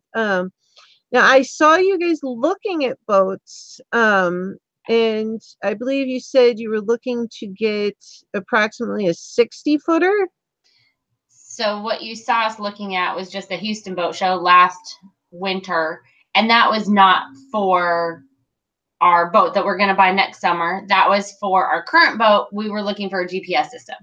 Oh, so gotcha. That was a little, we were just touring the boats that they had there. None of those boats would work for us to live on. But next summer, hopefully, we want to, it's our plan. These are all plans, and there's a lot of things got to line up. So we'll see what happens. But as we found in life, if you have a goal and you shoot for it, even if you miss it, you're going to get closer to it than if you didn't have a goal. Yeah. Exactly. Yeah. Exactly. I'm all for that. We always tell people, oh, don't just say you want to do it one day. Make a plan, make a goal. So our plan for now is next summer, about end of school year, we will put our house on the market. We even talked today on the drive home. Okay, what furniture are we keeping? What clothes are we keeping? What this and that? How does the transition look? How does it work? So, of course, it'll all morph and change. But next summer, we want to sell our house, move and find a boat, buy a boat, and then move into the boat and start living on a boat. Actually, there's an interesting question, and I want to ask more about this. Angel wanted to know if your cat is going to be coming with you. So let's back up. That's really not our cat. That's our son's cat. Our son Caleb with the violin. He got the cat for his birthday, which, if you knew me, I very much dislike cats.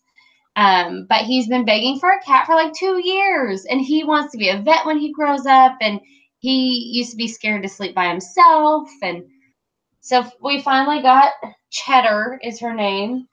Oh. Yeah. And she could not be the more perfect cat for our family. She loves the kids, lets them manhandle her, and she's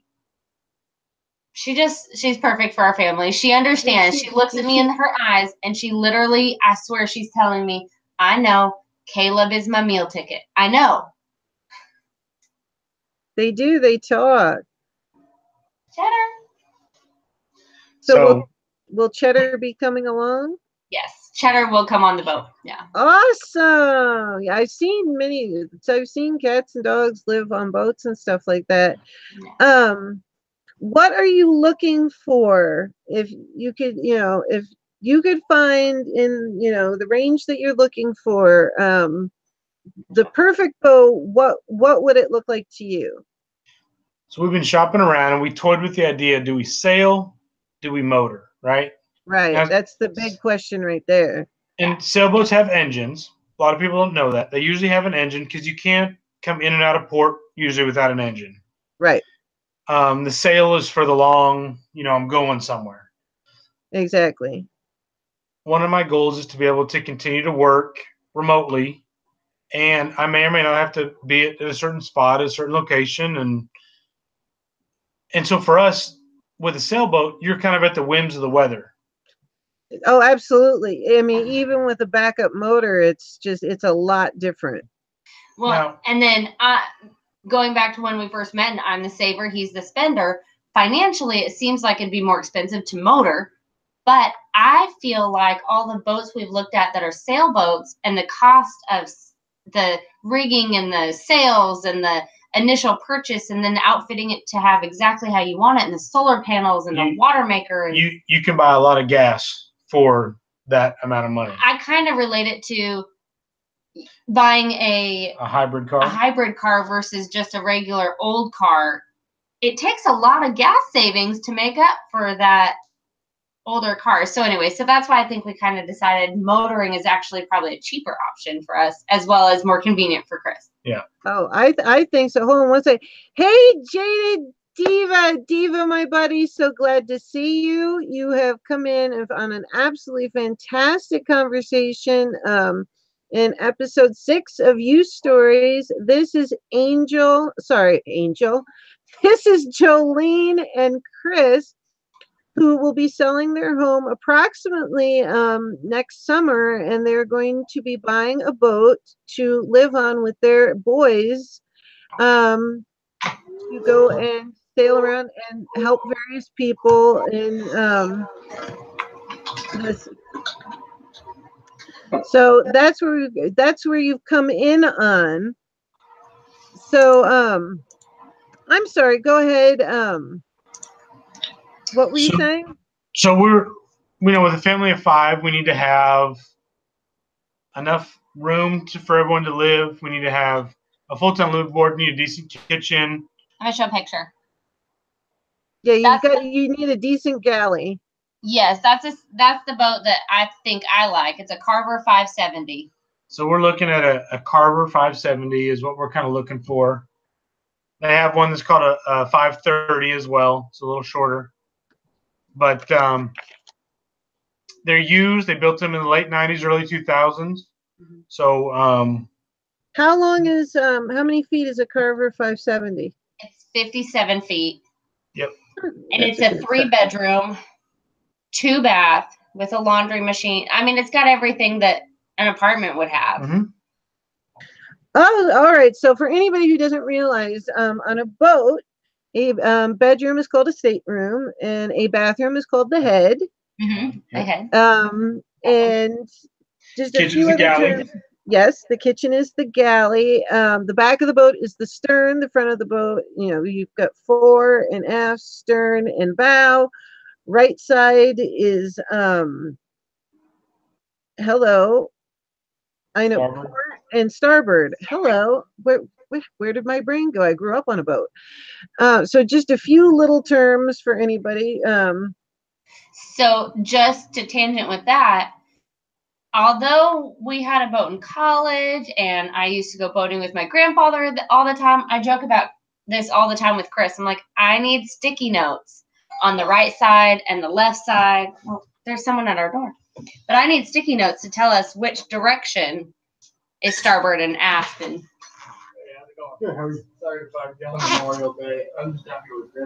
I think we have a telemarketer at our door. That is the beauty of live shows. That's what makes them fantastic. Second time he's been by today, he rang the doorbell this morning, and we have one of those Ring doorbells. Right. So I know he's been by at least twice today. He's a good worker.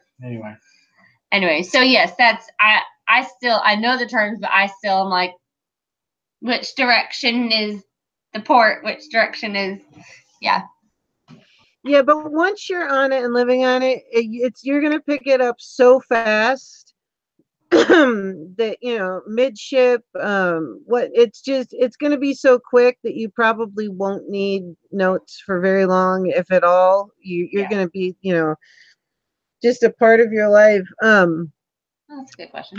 And especially with 3 staterooms, that's a nice amount. Yeah. Because I know one that you were looking at just for fun. One of the boat shows, it had 2 staterooms and the berths, which for anybody who doesn't know, a berth is a bed. Not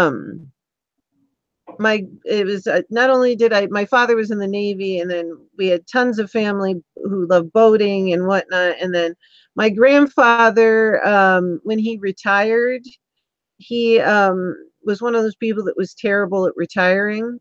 And he ended up doing all kinds of different things during retirement, like he commercial fished in the Pacific Northwest for salmon, and he, for fun, made silver and turquoise jewelry. And so when he retired, he didn't really retire, but that's just the kind of man he was. He was very, very active. So that's cool. But I know one of the ones you were looking at, you came in and there was 2 berths parallel, and then the third one was perpendicular.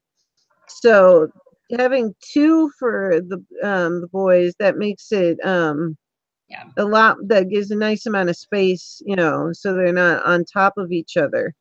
Right. We definitely love the idea that they'll still be there are 2 different rooms they can go to. There's going to be a fly bridge, a salon. What's the captain's stair from? What's that called? Good question. I had it until you asked me. There's a captain's station. The helm. The helm. The so helm, there's the all helm, these there's the different bridge, areas that the boys can kind of get away from. It's kind of weird when you're thinking about, I'm going to live on this full time with a family. They're still kids, right? Yeah. They're teenagers, Mm-hmm. Hormones. They're going to be upset at each other. They're going to want their alone time, like we talked about earlier. They might want to throw each other off the boat. That's right.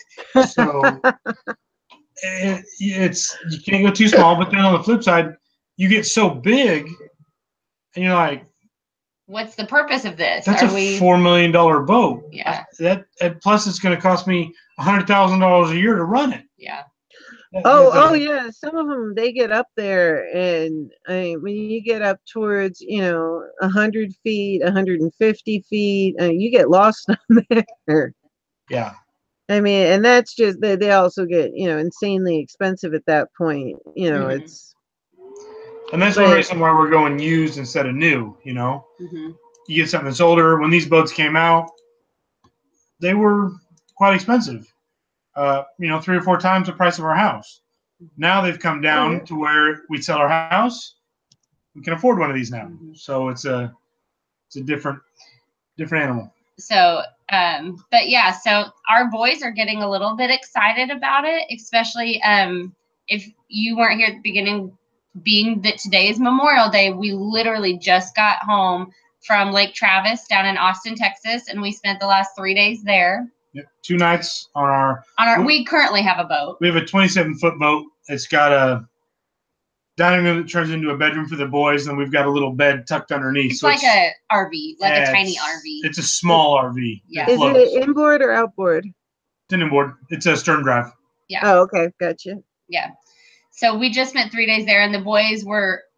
It was the epitome of exactly why I want to sell everything, go live on a boat, because there's another side to this. Yes, we want to go help the people of the Caribbean, and I have a heart for the Caribbean, but I'm also extremely sickened of just our American society of we rush everyone through school with anxiety to go to college, to get a good job. And by good job, Americans mean to make a lot of money so you can buy a big house that you don't ever get to use because you're at your job. And spending the last 3 days with our family with no technology, our boys played together. They swam together. They caught fish together. They read books. It was like the perfect family weekend. And all the boys were like, this is fun. So this is what it's like living on a boat. And yeah, I want to live on a boat. And next summer, I want to go here and fish. And can I bring this or that? Or it was just So we had this moment, right? And sometimes so people say cool. life is about moments where you've got all this mundane stuff in the middle, but you remember the highs and you tend to remember the lows. Mm-hmm. Well, this is a smaller boat, so if you can picture the front of a boat, it comes to a V, right? Right. And then you've got seats around it, and it's called a V berth. And then there's a table in the middle. Oh, yeah. So we can put this table down that I built. We can put it down and put cushions on there. So you've got this big Triangle bed, right? Yeah. Yeah, we had a similar berth on. I had a 29-foot Boston Whaler. So yeah, we had a similar berth like that. So our generator is currently in pieces in my shop, and I'm rebuilding it. So we have no air conditioning. It was 100 degrees. The low was like 80.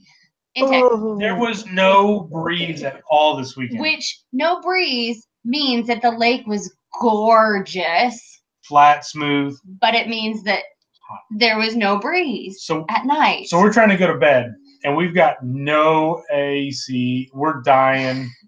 Chris is taking his hat, like waving us so we can fall asleep. It's dark. 9:30. We're jumping in the water trying to cool off, and then we're not drying off. Oh, that is so sweet, waving with the hat. That is so kind. Trying to cool us off.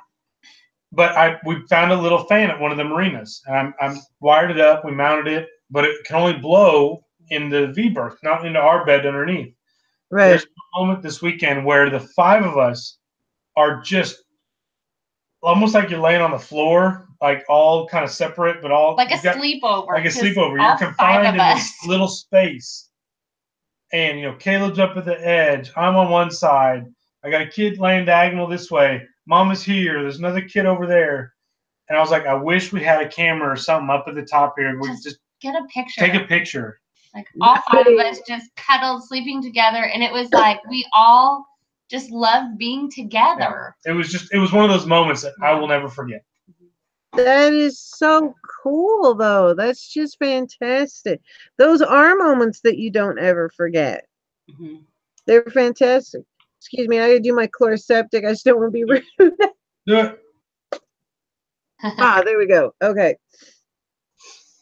No, that is one thing with no breeze on a boat, and people don't realize how warm boats get once you're below deck, and it's stagnant. That can get rough.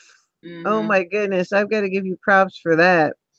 So we want to spend our family time with that. Yeah. And we don't feel the need that our kids need to go and play Little League.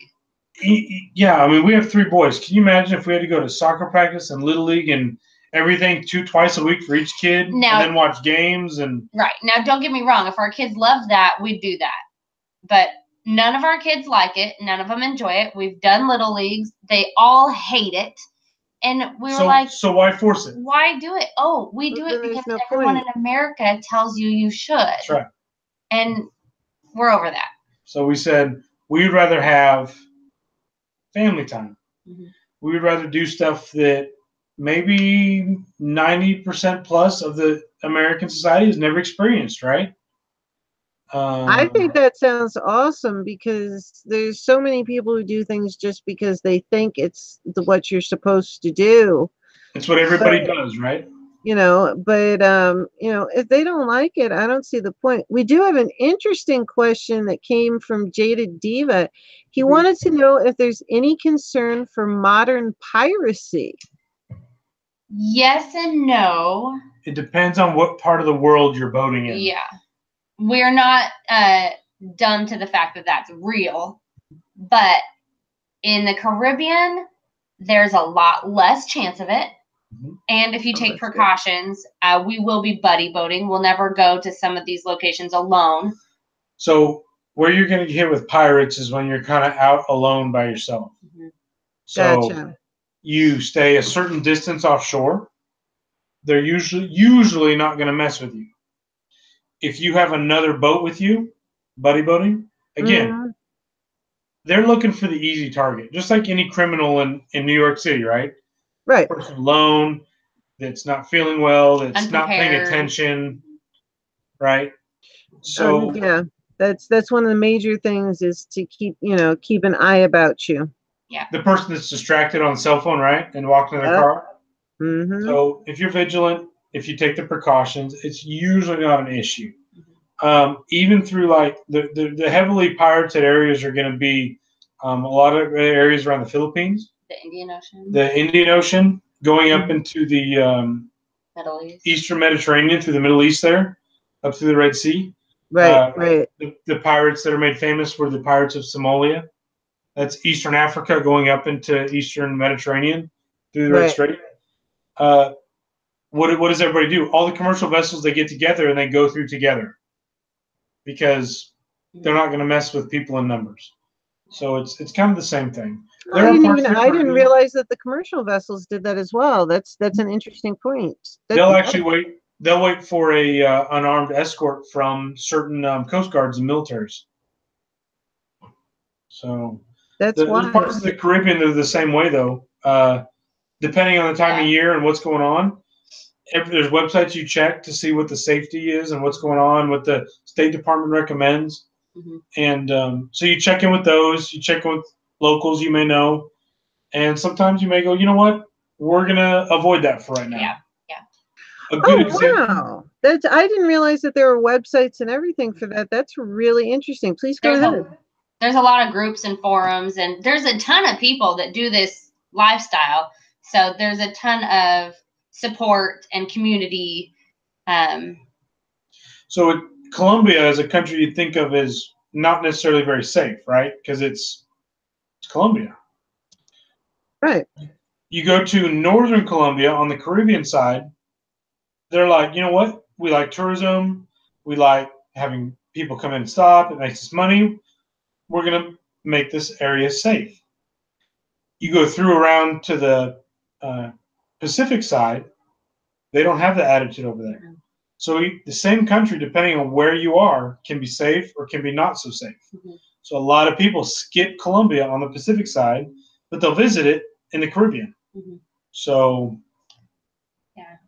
that's really cool that that's available, so you can see things but still keep a good amount of safety to you, because that some people don't realize that piracy does still exist. It's not just a movie.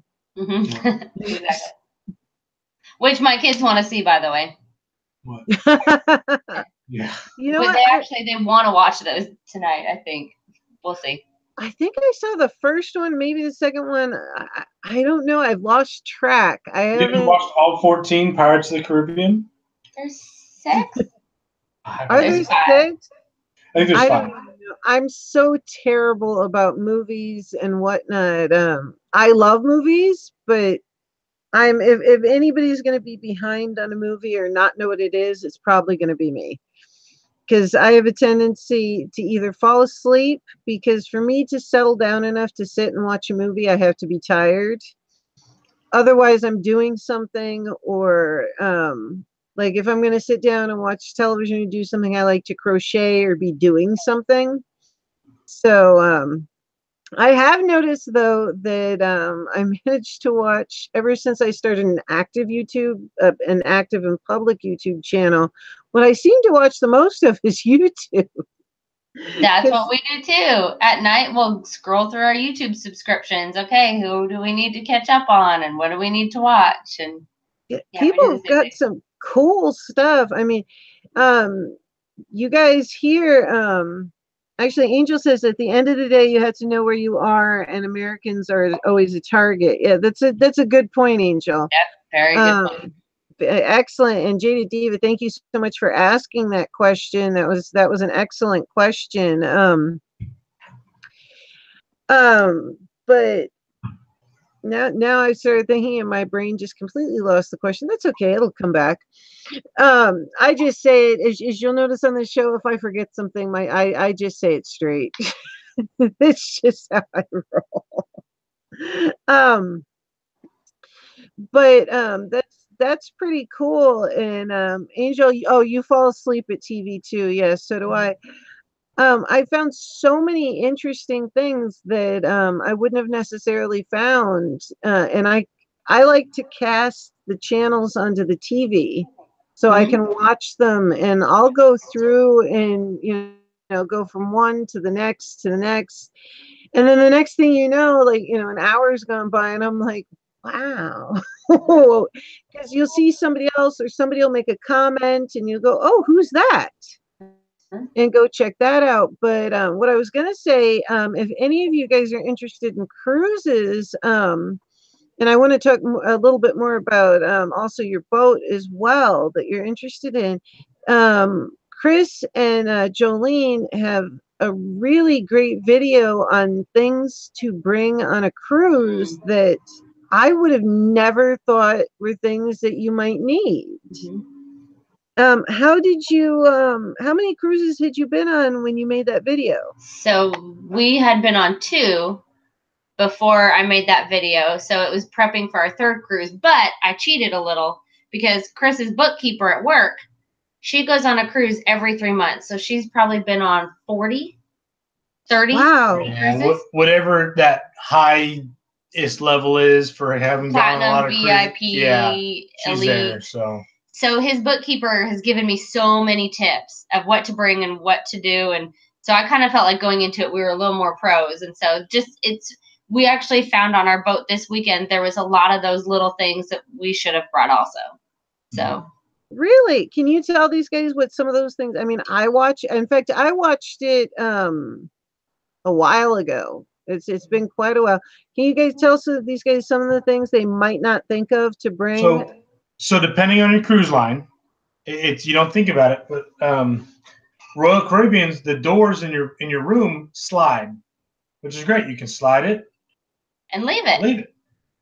Carnival, the doors swing open, and then they're hydraulically shut.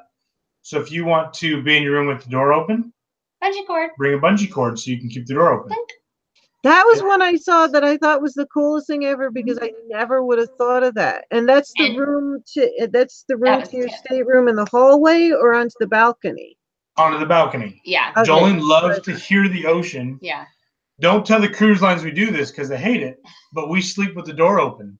Yeah, don't tell that. Because we love to hear the sound of the water. Oh, I love the sound of the water. That's one of my favorite things. When I used to go sleep on our boat, we actually had a house down the street, and a good portion of the block was ours. We also owned a bunch of rentals in Beach Haven on LBI, which is Long Beach Island. It's a long, skinny island. It's about 18 miles long. I think. I don't know. Whatever. It doesn't matter. Off the coast of New Jersey, and you just get to it by a bridge. There's one made bridge that goes to it, and I think at its widest point, it's a mile. At its very widest point, it's very long and skinny. And I used to go, even though my room in the house, because we had the family house, and then we had in the back, we had a building that was actually apartments, but we saved it for guests, our personal guests. And then the rest of the units we rented out. But our bungalow, I had the coolest room in the house. What I thought, I had my own door, and then I had all of my windows, walls were made of those Gelosi windows that flip up. So, and we were on the bay side, so we were right on the water, and I could listen to that, or I would go down the block and go sleep on the boat. So I could listen to the water, and it's like being in a big cradle. Yep. But so that's just, I love the sound of the water and that. What else would you guys tell them to bring on that they might not think about? Clips. So we're pool people, meaning when we go on the cruise, we like to hang out by the pool. Yeah, me too. I'm a huge pool lover. Some people do not, but either way, if you're going to spend any time up there, bring big clothespins, basically. Clips. I call them chip clips, whatever you want, to be able to clip your. They're like vice grips. Not quite, but yeah, spring-loaded clips that will clip your towel to your. These. Yes, but big. A big version. They make some that look like clothespins, and they're about that big. I mean, they're 6-8 inches long. Because you need to be able to have them clip onto the back of a The chair. The chair and hold your towel. that's like a backdrop clip. You can get those. Yes. You can get a whole bunch of them for like maybe $10. I think they're like 6 for $10 or something cheap on Amazon. Yeah. But your towel blows away a lot of times if you're not sitting on it. Mm-hmm. And those chairs get hot, so you want to be able to sit down on your towel. Yeah. Also, it holds your spot too. Mm-hmm. If you're going to go get in line for food, go get in the pool. If you just leave your chair there, it's going to get sat in. Mm-hmm. Oh wow! I wouldn't have thought about that, and I wouldn't have thought about them getting hot either. That's really cool. Yep. So what else? I also put on there a wine cork opener because you can bring wine, but if they open the bottle for you, it's a $15 charge. But if you open up yourself and drink it, you can take it anywhere on the cruise ship for free. Yeah, I'm familiar with that. New York hotels are really big on corkage fees. Corkage fees. There you go. I didn't know that. Oh yeah, and not that I stay in a hotel very often there, but when I have one New Year's, with my boyfriend at the time and a couple friends wanted to go do the Times Square thing. And I said, because New York, it's either warm or frigid on New Year's. And if you want to get anywhere near the ball, you had to get there at like 10 o'clock in the morning. And then you had to stand there in your spot for hours on end. I thought you were going to say you had to get there 2 weeks in advance. Well, you might as well. I mean, it's incredible. When you look back, you can see 20 blocks back is jam-packed full of people. So wow. It's, you're pretty much, there's 2 ways to do it. You either watch it on TV or I said, hey, I'll do it, but I'm staying at the Marriott Marquis, which is it's pretty much the best, the major hotel in Times Square. There's the DoubleTree, there's some other ones, but the Marriott Marquis is really the one you want to do it in. You make the reservations well in advance, and I requested a room with a view of the ball. So we were on the 39th floor and had a view of the ball. And you also get the privilege of, with your room key, when you come out, you're only like a block, you're 2 blocks back from where the actual ball is in Times Square, which is perfect because you can actually see it. If you're directly under it, you can't see it because you have to crane your neck back so far because it's so high up. And you're also not crowded because they push all the people into the sides and there's a main section just for the hotel guests. So you can go in and out all night if you want to, if you get cold or you get tired, and you don't have to stand there the whole time. But the one problem is if you let them know that you've brought your own alcohol into the hotel, they charge you corkage fees, which, easily $15, $20 a bottle. So you just don't say anything. And then you're not really saving anything by bringing your own. Exactly. Yeah, because, if you buy it or you go in the mini bar and, a little teeny airline bottle for, but you get, what is that? Maybe a shot for one drink is, something like $10, $15. It's, if not more now, but. So what else do they have? Do they have things like mini bars? How much is, I've never been on one, how much is it like a hotel and how is it not? Oh. It's probably more closer to your inclusive resort. Yeah. Okay. They don't have mini bars that we've been on. We've only been on Royal and Carnival. So I can't speak for any of the other cruise lines, right. Your Princess or your Norwegian, Disney or any Empress. Of those. Right. But those are 2 pretty big major lines, though. Yeah. Usually your ticket includes all you can eat food. Yeah. They've got a couple of restaurants that you can pay extra for, a nice steakhouse, sushi, or a nice Italian restaurant. But you can eat just fine really well all week long without having to pay any extra. And then depending on the cruise line, you can buy an all-inclusive drink package, or you can just drink. Usually you get water, tea, and lemonade. Yeah, included. Included. You can also buy a soda card versus an alcoholic drink card, and or pass, whatever you want to call it. We have found that the drink pass packages usually isn't worth it, because on a, like, we usually take a 5 day, 6 day, 7 night, 7 night. Mhm. No. Yeah. 7 days, 6 night. No, they're all 7 nights. It's Sunday to Sunday or Saturday to Saturday. It's a week, but you're gonna spend 3 of those days at port, so you're not on the boat. No. So you're not. Oh. So you can't say, "Oh, I'm going to take this $400 package and divide it by 7." You're dividing that sucker by 3 or by 4. Wow. And in Texas, in the state of Texas, you can't use your all-inclusive drink pass until you get out of. Until you get into international water. International you have to be a certain amount out. Yeah. Wow. And New York's the same way. Actually, yeah. New York and the Galveston port are the same way. So you can't use the whole first day. Well, and even leaving out New Orleans. New Orleans is rough because you got to go like 4 or 5 hours down the Mississippi. Just to get. So you'll spend 6, 8 hours on that boat before you get in international waters. Yeah. So your whole first day. So the whole first day, you're buying drinks anyway. Yeah. Yeah, because I remember friends going on them in when we were younger. As soon as they hit international waters, the drinking age is 18, and they love that. But it's still, it wouldn't do much good for me. I like to have a couple drinks here and there, but I don't think I would ever equal like $400. Never paid for it. Well, that's the other thing. We did the math, and you got to drink what, 7, 8 drinks a day, including the days you're in port. And again, if you're on the boat asleep. Exactly. Yeah. So I wouldn't be seeing anything. I would be asleep.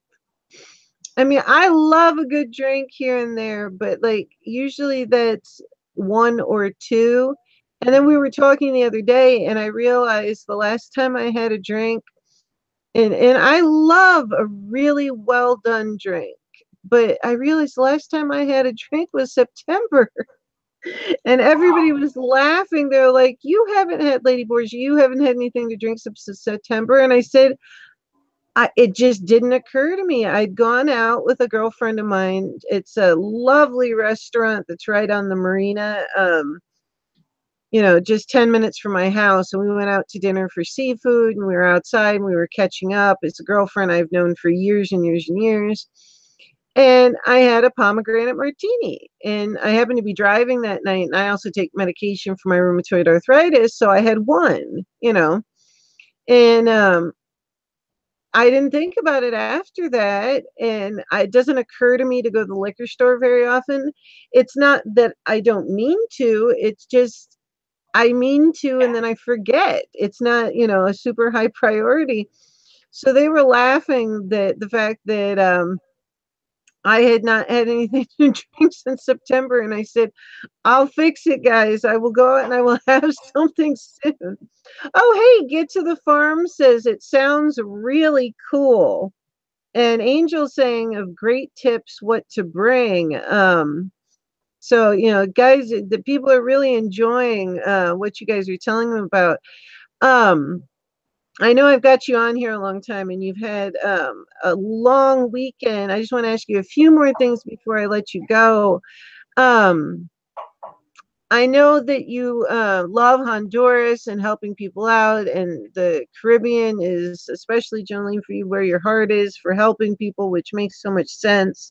Like I said, I know Angel understands really well. She's ministers to incarcerated women, and she's also a certified drug and alcohol counselor. So she's definitely all about helping people. I used to participate, actually starting in high school.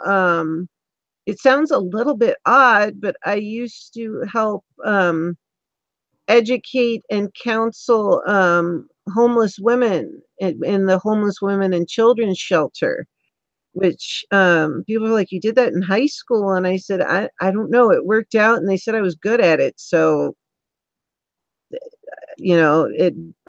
that's what I did. And I've always liked helping people too.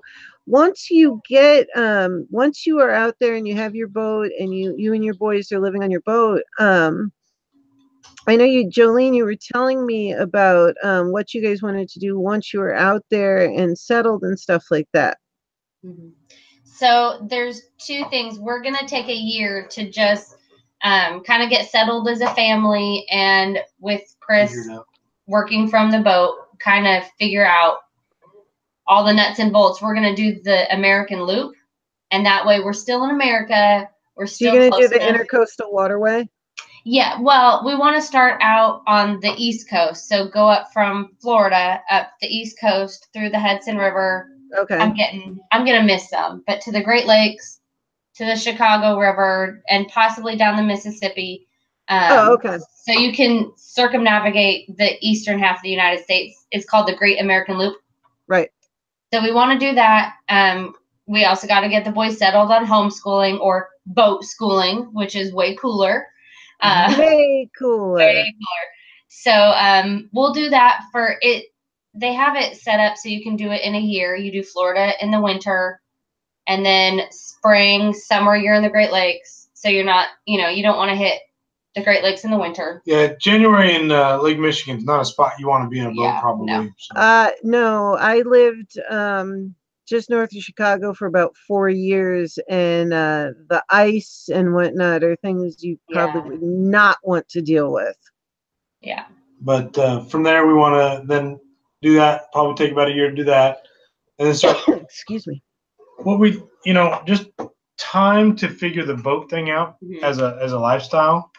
Here we spent 2 nights on our current boat, and we're already like, wow, we learned so much. We need to change this, and we need to make sure and bring that, and just time to kind of outfit the boat and do what we need to do. And then our goal from there is to then move down and tour through the Caribbean through a year. Right. So from Florida, start through the Bahamas. If you know the map very well, you'd go from Bahamas down through the Bahamas, then start the Caribbean. You've got Cuba, Dominica, Haiti, then all the tiny little islands all the way down to the ABC Islands, and then possibly up the coast of Central America. And that's where you get to Honduras, Belize, Cozumel. And then from there, we're not sure. We've told our boys after 2 years, we're going to give you the option to continue on the boat or to come back to Texas to finish school with your friends. But we don't want to give them that choice now because they can't make an educated decision. But we're not sure. We have a feeling they'll want to keep going. But, I don't know what we'll say or do. I don't know. That is so cool.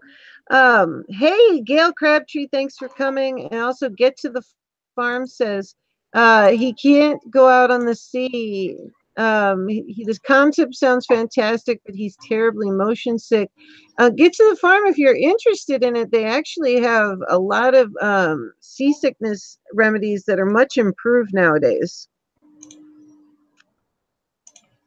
I'm in that boat, and so was my youngest. And so between Dramamine and Bonine, we're great.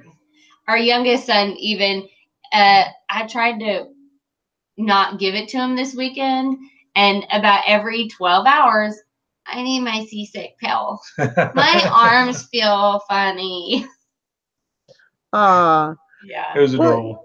Well, it's my grandfather. He adored fishing and fished off the Pacific and the Pacific Northwest for years. And like I said, once he was retired, he went into commercial salmon fishing just for fun and had to take motion sickness pills every single time he went on a boat. And he had multiple boats, but he just, it was just part of it. There was some people adjust. He never adjusted in all the years that he did it. What was it? He said he can Get to the Farm says I can try it on the local merry-go-round. And he says he would sure love to see his old stomping grounds again in Panama. Get to the Farm. Really? Are you from Panama or did you live there? Go ahead and take your time to answer while we're talking. That's really cool. That is really cool. The Panama would be a place we would want to visit too. Yeah, definitely. I'm having a little trouble with the chat all of a sudden. It says to sign into it. Okay, that was really weird. I don't know why I would have to sign into that. Okay, well, I'll just open the page again. How about that? You grew up in the Canal Zone. Wow. Have you been there since they built the new one? I know. I'm seeing the chat delayed, I think, from what the view is. Yeah, all of a sudden YouTube, hold on one second, it's being really bizarre and somehow said something about signing in. 1 second. I have no idea why this is doing this. That's cool. Angel, that's awesome. Get the farm says just refresh and it should fix it. Yeah, I'm trying that. And it's, hold on, I don't know what on earth is going on. No, it's making me sign into things. Huh. I've never had this happen ever. Okay, it says oops something. All right, let me hit this again. That is well, you're still live. weird. I see you. Yeah, I'm still live. Hold on, let me flip over to my phone so I can see the chat. That is just bizarre. And I'm not going to try to figure it out while I'm sitting here talking to you since So one of our goals to go through the Caribbean in a year is I'm very entrepreneurial, and everywhere I go, don't want to necessarily just. It's a whole. You give someone a fish, or you teach them to fish, right? Our goals to. Yes, absolutely. And so, I'm of the mindset of let's go into an area like Honduras or any number of port islands. Every one of these islands has got a nice touristy area, and then they've got the rest of the island. You know, so there's plenty of opportunity there for everybody. But to go in and say, hey, let's find an area, maybe in the tourist industry or something else. What is it that we can do to build a business and maybe draw support from our community on YouTube or elsewhere? Get something up and rolling twofold. Possibly to support ourselves a little bit, but then to pour back into that local community mostly. Uh-oh. Did we lose you? Are y'all there?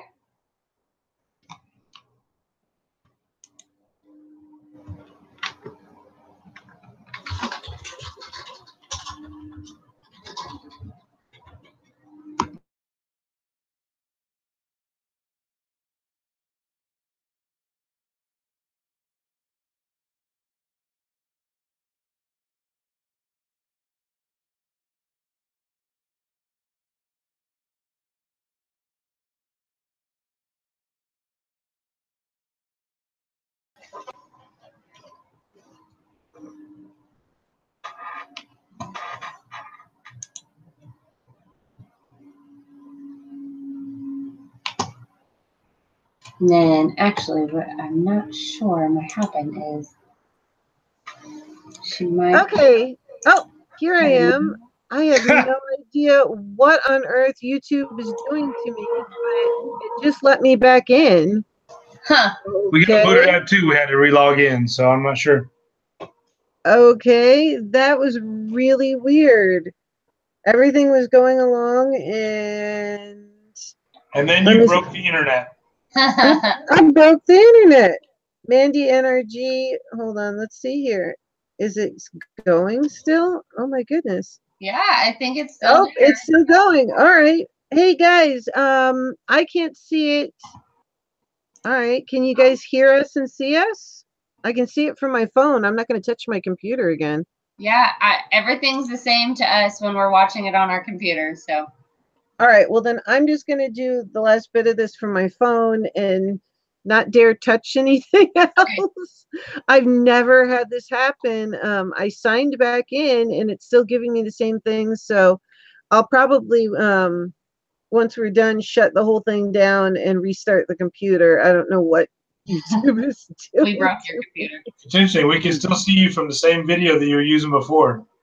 Yeah, for some reason the camera is working. Yeah. I can see, I can go over and see the chat and see you guys over in Google Hangouts and stuff like that. And I have control over that. It's just, for some reason, seeing YouTube in the chat, because I usually leave that window open and mute it. Mm-hmm. Okay, well then, that's all right. I can still see you guys in the chat. Okay, cool. I'll just be answering you guys from the chat or talking to you from the chat because, and hey, Mandy Energy, which I love the fact that she spells energy NRG. She took out the vowels. Great to see you. We're towards the end of the Wandering Naps, but they have a fantastic story. That's just one. We've actually talked about a lot of their stories, which just a lot of tangents today, I think. Yeah. Yeah, but see, that's my favorite part of the show, and that's what seems to be people love about it is we don't just do the channel or we don't just do one thing. We just, you know, we let it go to wherever the tangents go. And I think it's more so, I like it because it's more so how you would talk to somebody if you were just having a conversation. Like coffee. Yeah. So, you know, it's more like getting to know somebody, you know, on a normal basis. And like I said, I would love it for you guys to participate in some of the discussions, and especially now that I know that you have marriage groups and whatnot, your points of view on relationships and marriage would absolutely be fantastic. If any of you guys in the chat have any questions for Jolene or Chris, I would bring them up now because they have had a very busy weekend with no air conditioning, and they managed to get home right before the show started. I had a little bit of problems with a few things locking up on my computer, and I have had them on here for an hour and 24 minutes, actually 2 hours and 24 minutes. So, oh, wow, really? Yeah, it's already 9:24. It goes by like that on the show. Yeah, it does. It does. It's so fast. Angel and I, the very first show was her birthday show, and it was the debut. We figured we were going to be going a little bit longer, and we accidentally did 4.5 hours.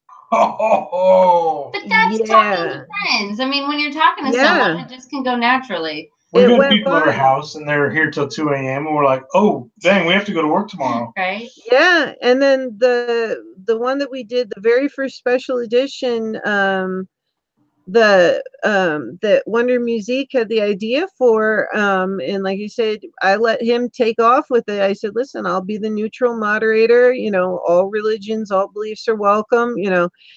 It took off, and once everybody got comfortable knowing that, you know, nobody was going to attack and be rude or anything else like that, people were fantastic. That went on for a good 4.5 hours until I was the one that finally fell off on that one. I said, guys, I love you and I would love to do this again, but I got to go to bed. I said, I was going to, yeah, I was go ahead. Because I was like, oh, we haven't showered in like 3 days. Just be grateful you don't have smell-o-vision, okay? Yeah. Let me just put so I'm wearing my hat. It says, boat hair, don't care. Because that's true. I've been on a boat for 3 days, and this is what you're going to get. I'm not doing anything else. Yeah. Oh, that's interesting. Yeah. Because on a boat, we had a head and we had a shower on our boat. But a lot of the time I would go up and use the marine shower before we had our house. And then when we had our house down there too, I would just go down the street and shower at the house where I had my closet and everything else because we had a second home there. But I was just a few questions and then I will let you guys go because you. Okay. Oh, Carlton Hurdle. Hey, how are you? Wonderful to have you guys. Thank you so much, being that it's Memorial Day. Thank you for coming. And of course, thank you so much to the Naps for coming on Memorial Day. I was curious when you were checking out the galleys and everything else like that, do any of them have like things like washing machines or just stuff like not washing machines, obviously we talked about the washing machines, dishwashers, or is that too much water usage on a boat of that size? So the boat that we're looking at, and of course being a used boat, people have customized them a little bit here and a little bit there. Right. But very common to find them. You've got your, you've got your nice big kitchen sink. Yeah. You've got a fridge, a full fridge, and a full freezer. You've got your, awesome. Sometimes there's even 2 fridges. Yeah, sometimes they've modified them so they have extra storage, depending or on extra deep freezers, because that's the kind of stuff you need for provisioning. Right. 3-burner stoves is common, an oven, trash compactor, dishwasher, laundry, washer, dryer. and then like the washer and dryer is depending on the boat, it's either stackable unit or a full size unit in the master bedroom. Wow. Now there is stuff like there's large generators and there's a water maker. So that way, I mean, that's one thing we have to teach our boys is you can't just take 30-minute showers anymore. You're going to have to learn to get in the shower right when it's on, and just conserving stuff. Even this weekend on the boat, washing hands. Get your hands wet, turn it off. Turn it off.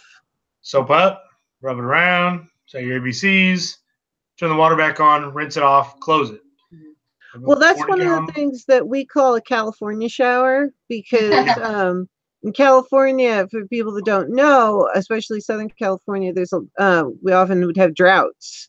Yep. And you turn on the shower, you get wet, then you turn it off, soap up, whatnot. It's a lot of on, off. And then we would put a bucket underneath for any of the water that we caught and go water the plants. Obviously, you don't necessarily need to do that on a boat because, well, you're surrounded by water, and I don't know how many plants you have on it, but that's really awesome. I'm just looking through the chat. He said he's got to, get to the farm. I had a lot of questions about the canal zone. We'll have to do a video. Yes, definitely do that. And Angel, Lady Borgia, how is your new air conditioner working?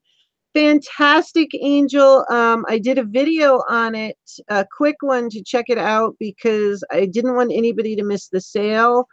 I actually want to buy, I bought the one that's 6,150 BTUs, which I don't know why it's 6,150. I've never seen that before. And I want to buy the 8,001. It is the quietest thing I have ever heard. And the dehumidifier sucks all the moisture out of the air and makes the room really dry and comfortable. You can actually film with the air conditioner on. It's amazing. Oh, Carlton Hurdle. Okay, great. We've got people that are making friends and whatnot, which is what I love to see. Do you know how you're going? Are you going to get a storage unit for anything that you want to keep, but maybe aren't going to be able to bring on the boat? Or are you going to really clean house? So Chris just had to step away. Our 3 kids also just got home on the boat and they need to shower. So he's just telling them to take a shower. So there's some stuff like family heirlooms, and I love to read, and all my childhood books were passed down to me. So I'm going to keep all of our books, pass them down to our kids. So we're not sure if we're going to get a storage unit or just dump it all back at our parents' place. Or, I mean, there's some things like my mother's piano. It's a large piano. We're going to take a keyboard on the boat with us because our kids love to do music. But we're not really sure yet. We may end up with a storage unit, or we may bum off friends or family. I don't know. That doesn't really answer your question, but we've thought about it. Yeah, because that's tough. I mean, I'm with you. I am a book junkie, and my father had a collection of antique books, and my books from childhood, my mother's books from childhood. I'm big on anything sentimental.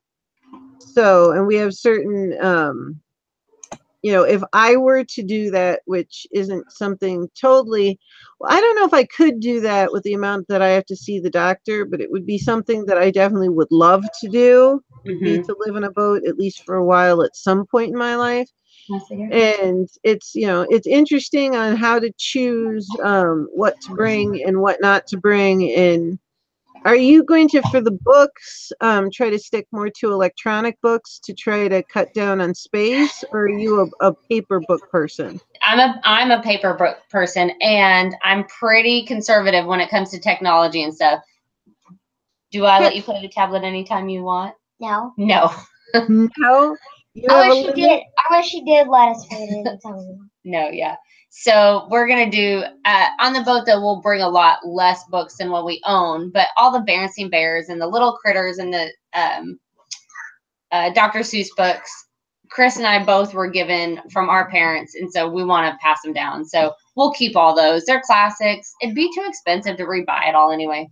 Yeah, well, and plus you can't, and that's one thing that I say to my family and my younger family members is, you know, yes, you can replace the book, but you can never go back in time and get that same exact book with that same exact energy and feel on it that belonged to, you know, that person.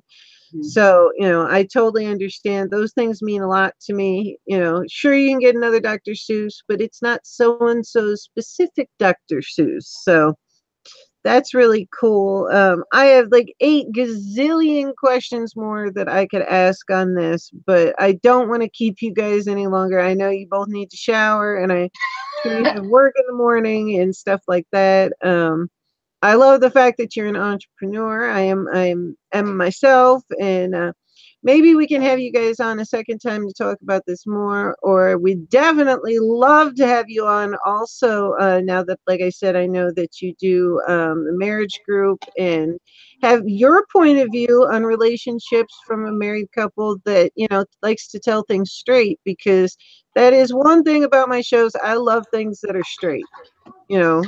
Well, it's I'm not a interesting to big have one to talked beat to around a the couple of bush. hundred people. It's interesting to have talked to a couple hundred people and, you know, hear it from that many folks and go, okay, we're normal. It's okay. So Exactly. It really is, you know. I mean, people put things out. I know what you're talking about with the Facebook thing. And I think sometimes people misconstrue that when people are putting things up on Facebook, it's not necessarily, you know, representative of their whole lives. Those are the moments that they're choosing to, you know, pop up. But I think sometimes people forget, you know, most people aren't going to get into an argument and take a video and put it up. I mean, that's just not usually the parts that you share with all kinds of people. But I think, like I said, I love people who are straightforward and talk straight. You know, I'm not a big one to beat around the bush with things, and, you know, honest, good conversation, I think, is a healthy and fun thing. So, Yeah, very much. So do you have one more question that's just burning, like I got to know this answer? oh my goodness, I'm thinking, because I have 4 million and I do not want to keep you, but oh, let's see. You have a few minutes because the boys are old enough. They Well, shower themselves now. How about, is there anything you want to share? I don't know. Yeah, would you like to share something? Oh, I do have one thing. Okay. And then anything you want to share. If there is any aspect of the boat that you're going to get, what is your favorite part to it?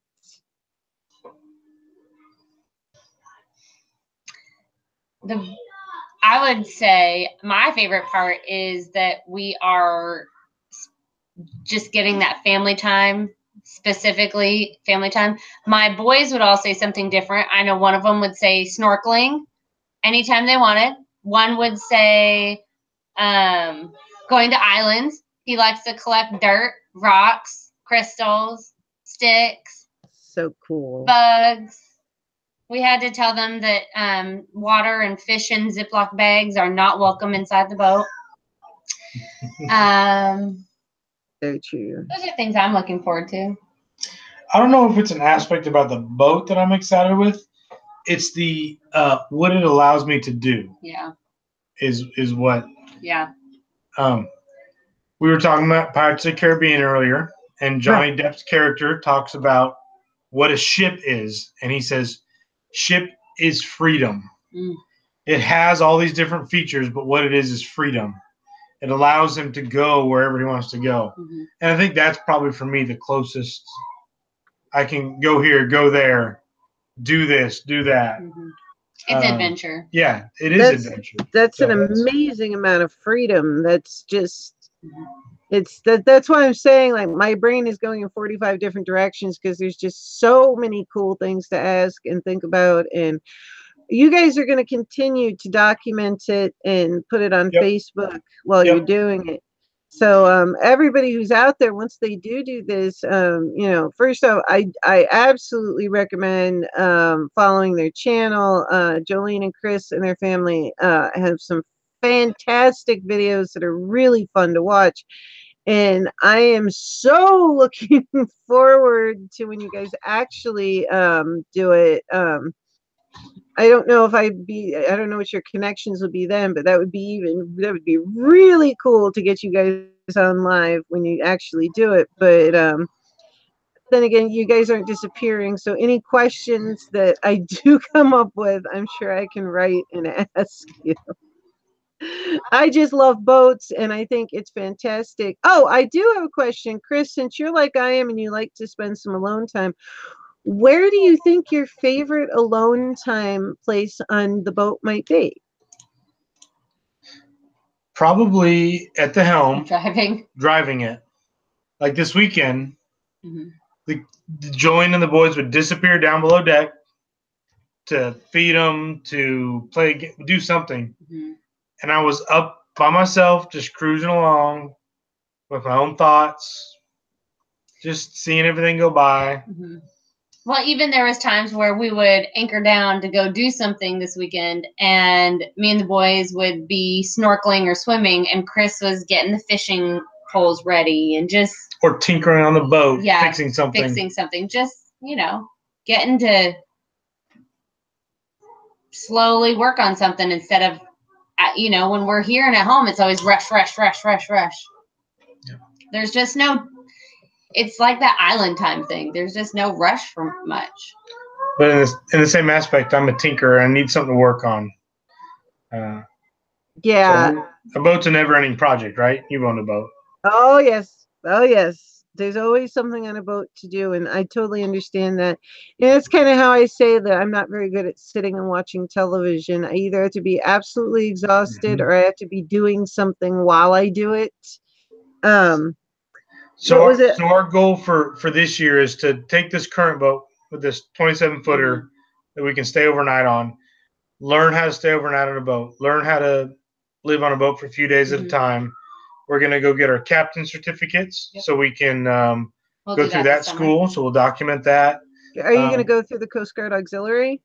Not sure. In Texas here, they have multiple schools you can just pay for and go through.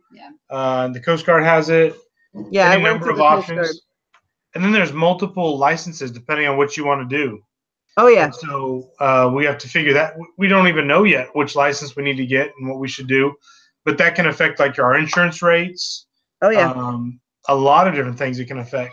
Because if you guys ever decide you want to do charters or anything else like that, that's a different license. Because I almost went and got that license on top of my license because we were going to start chartering day trips because, a 29-foot Boston whaler with a walkabout bow, that's a good sized boat, to take people out fishing for the day. Yep. And we had the fighting chairs and the outriggers and the whole nine and stuff like that. So I didn't end up doing it, but definitely a lot of fun. So we have, Blindly Honestly says that is so cool. She is definitely looking forward to your vlogs and your updates. And Angel says, I sense that in one aspect you want to live on a boat, but I'm picking up on some uncertainties. Well, interesting. What kind of uncertainties are you picking up? What did you pick up on? Yeah, that's interesting. We have some unknowns. We don't know what's going to happen. But there's a lot that we don't know. We're pretty certain we're going to live on a boat. It's just, is it in a year? Or is it in a year and a half? I mean, I don't know. Hopefully, we're going to plan on starting the process in a year. But buying a boat takes some time. We started the process now. Yeah. That's I think it's absolutely fantastic. I will definitely be following. I would love to do it myself. I love the water. One of our adventures this summer is we're hoping to take the boat down to where are we going to Mississippi? Gulf Shores, Alabama. And actually take it offshore a little bit in the ocean to go snorkeling. So that'll be a fun one.